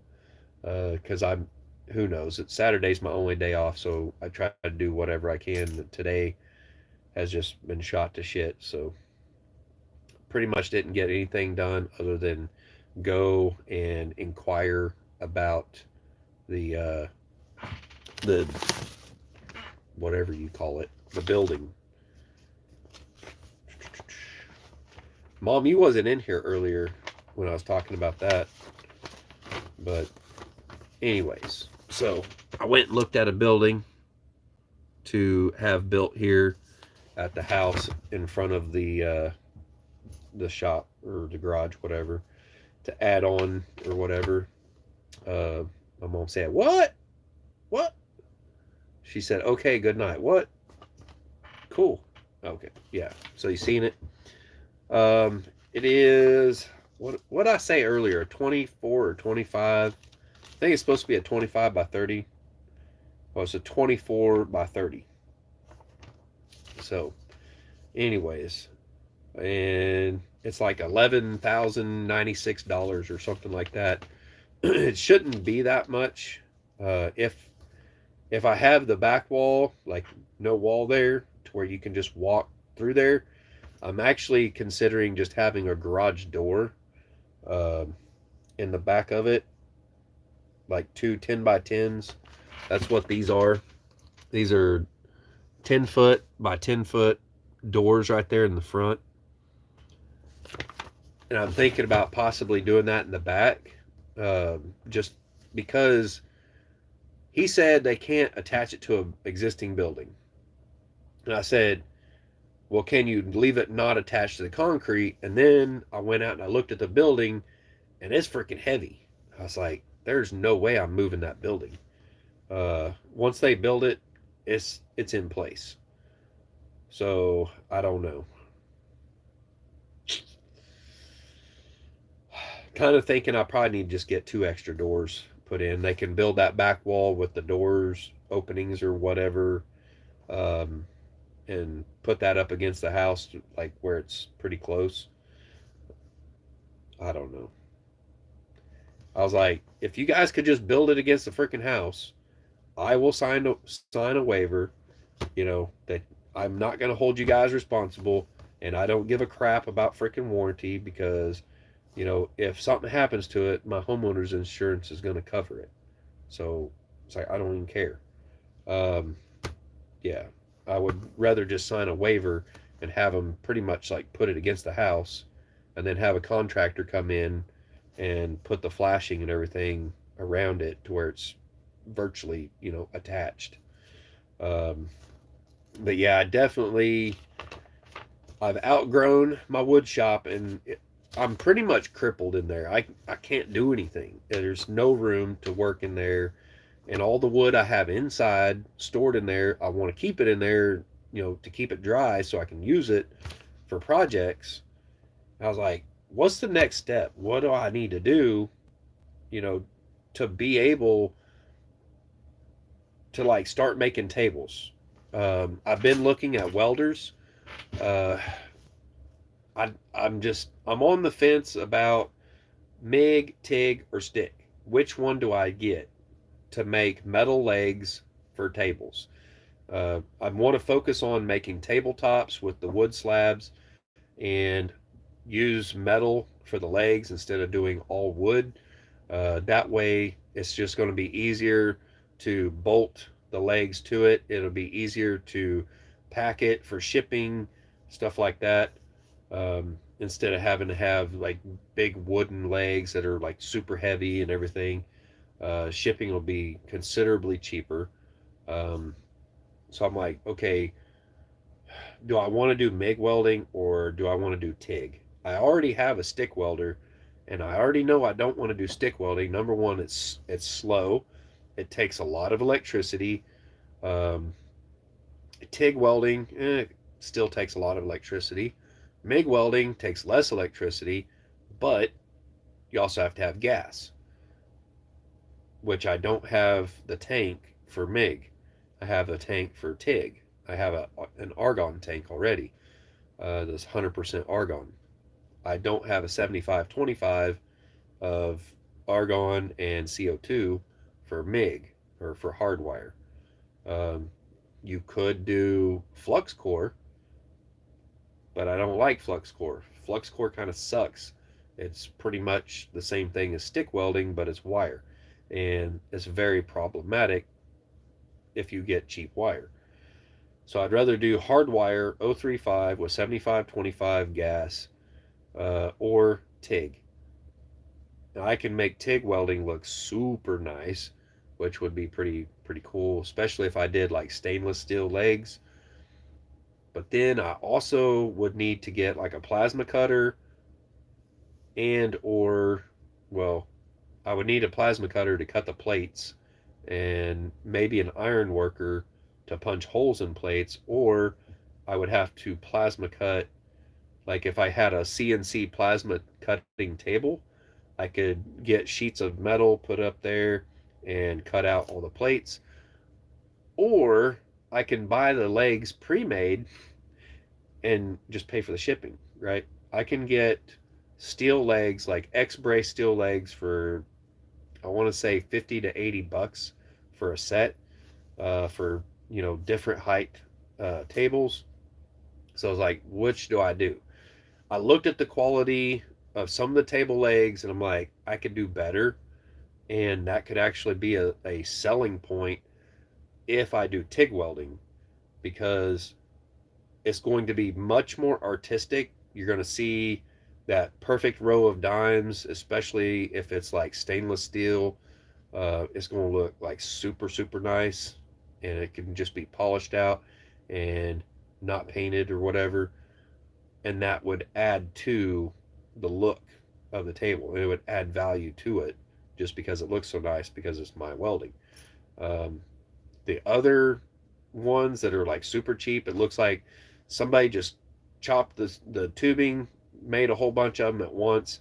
They throw it in a jig, they weld it, and then they take a grinder, like a flap disc sanding grinder, and they grind it flat to where you can't see the weld because they suck at welding. So they grind their welds out to where they're perfectly flat, and then they just paint over it, and it just doesn't look that great. It looks like half of the seating you would see at like a Taco Bell or someplace like that, you know? So I don't know. What do you guys think? MIG, TIG, stick? I already have a stick welder, but I can't really adjust the temperature on it. I broke the handle off on it when it fell off the jack.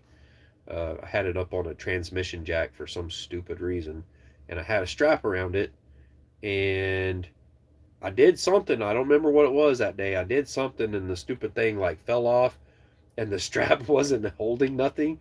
I was like, that strap should have held that. It was wrapped all the way around the damn thing. It didn't hold it. It just slid off the transmission jack and was like, and it landed on the face of the welder. Brand spanking new welder. Brand new Hobart. It fell on the face and broke the handle off. And ever since then, I haven't been able to crank the handle to adjust the temp on it or the amps on it. So I was like, well, that sucks. But yeah, my mom said, don't know. I don't know. I went to Harbor Freight and I seen some that does TIG and MIG and stick. But I don't know if they're that good of quality. And then I was like, well, I wonder if the generator can run that machine. They say they're dual input, so it'll run off a 110 volt or 230 volt. I was like, I don't have a generator that does 220 or 230, but I have one that does 110, but I don't know if it'll really run a welder. I don't know. I don't think it's quite big enough really to be running a welder. I probably need to get a bigger generator. I don't know. But a TIG welder would be pretty cool. But then I also need to get a bandsaw for cutting the tubing. I used to have one, and I got rid of it. It was kind of a cheap one. It was like a Clark, I think it was. I bought that thing shoot, it was over 20 years ago. Well, it was long before I even got my CDL. So yeah, I bought that thing a long freaking time ago. I think I got it back when I was like 18, 19 years old, and I just sold it a few years ago. Um, but yeah, I'll probably eventually end up getting a bandsaw so I can cut tubing and be able to make table legs and probably get kind of creative with that. But anyways, for now, I can probably just buy the legs pre-made and just make the tops. And what I want to do, I don't know. I was gonna make one for the Crockers, and it was gonna say it was gonna have like the Shoot Dang Ranch logo or something. Reason I wanted to do that was because for one, I just need to make one, right? And fill it in with epoxy and it have LEDs in the, around the letters or whatever, and have the wires routed, to where you can plug it in and change the colors of the lights and whatnot, and it would light up like you have your tabletop, and the logo is cut all the way through it, and then clear epoxy, maybe slightly tinted, and then you could turn on LEDs and change the colors, and it would shine up out of the tabletop. So I want to make things like that are like over the top, like super cool, to where it makes a name for my woodworking. And so people are like, hey, you want something really cool, go check this dude out, because he doesn't make just run of the mill bull crap. He makes really cool stuff.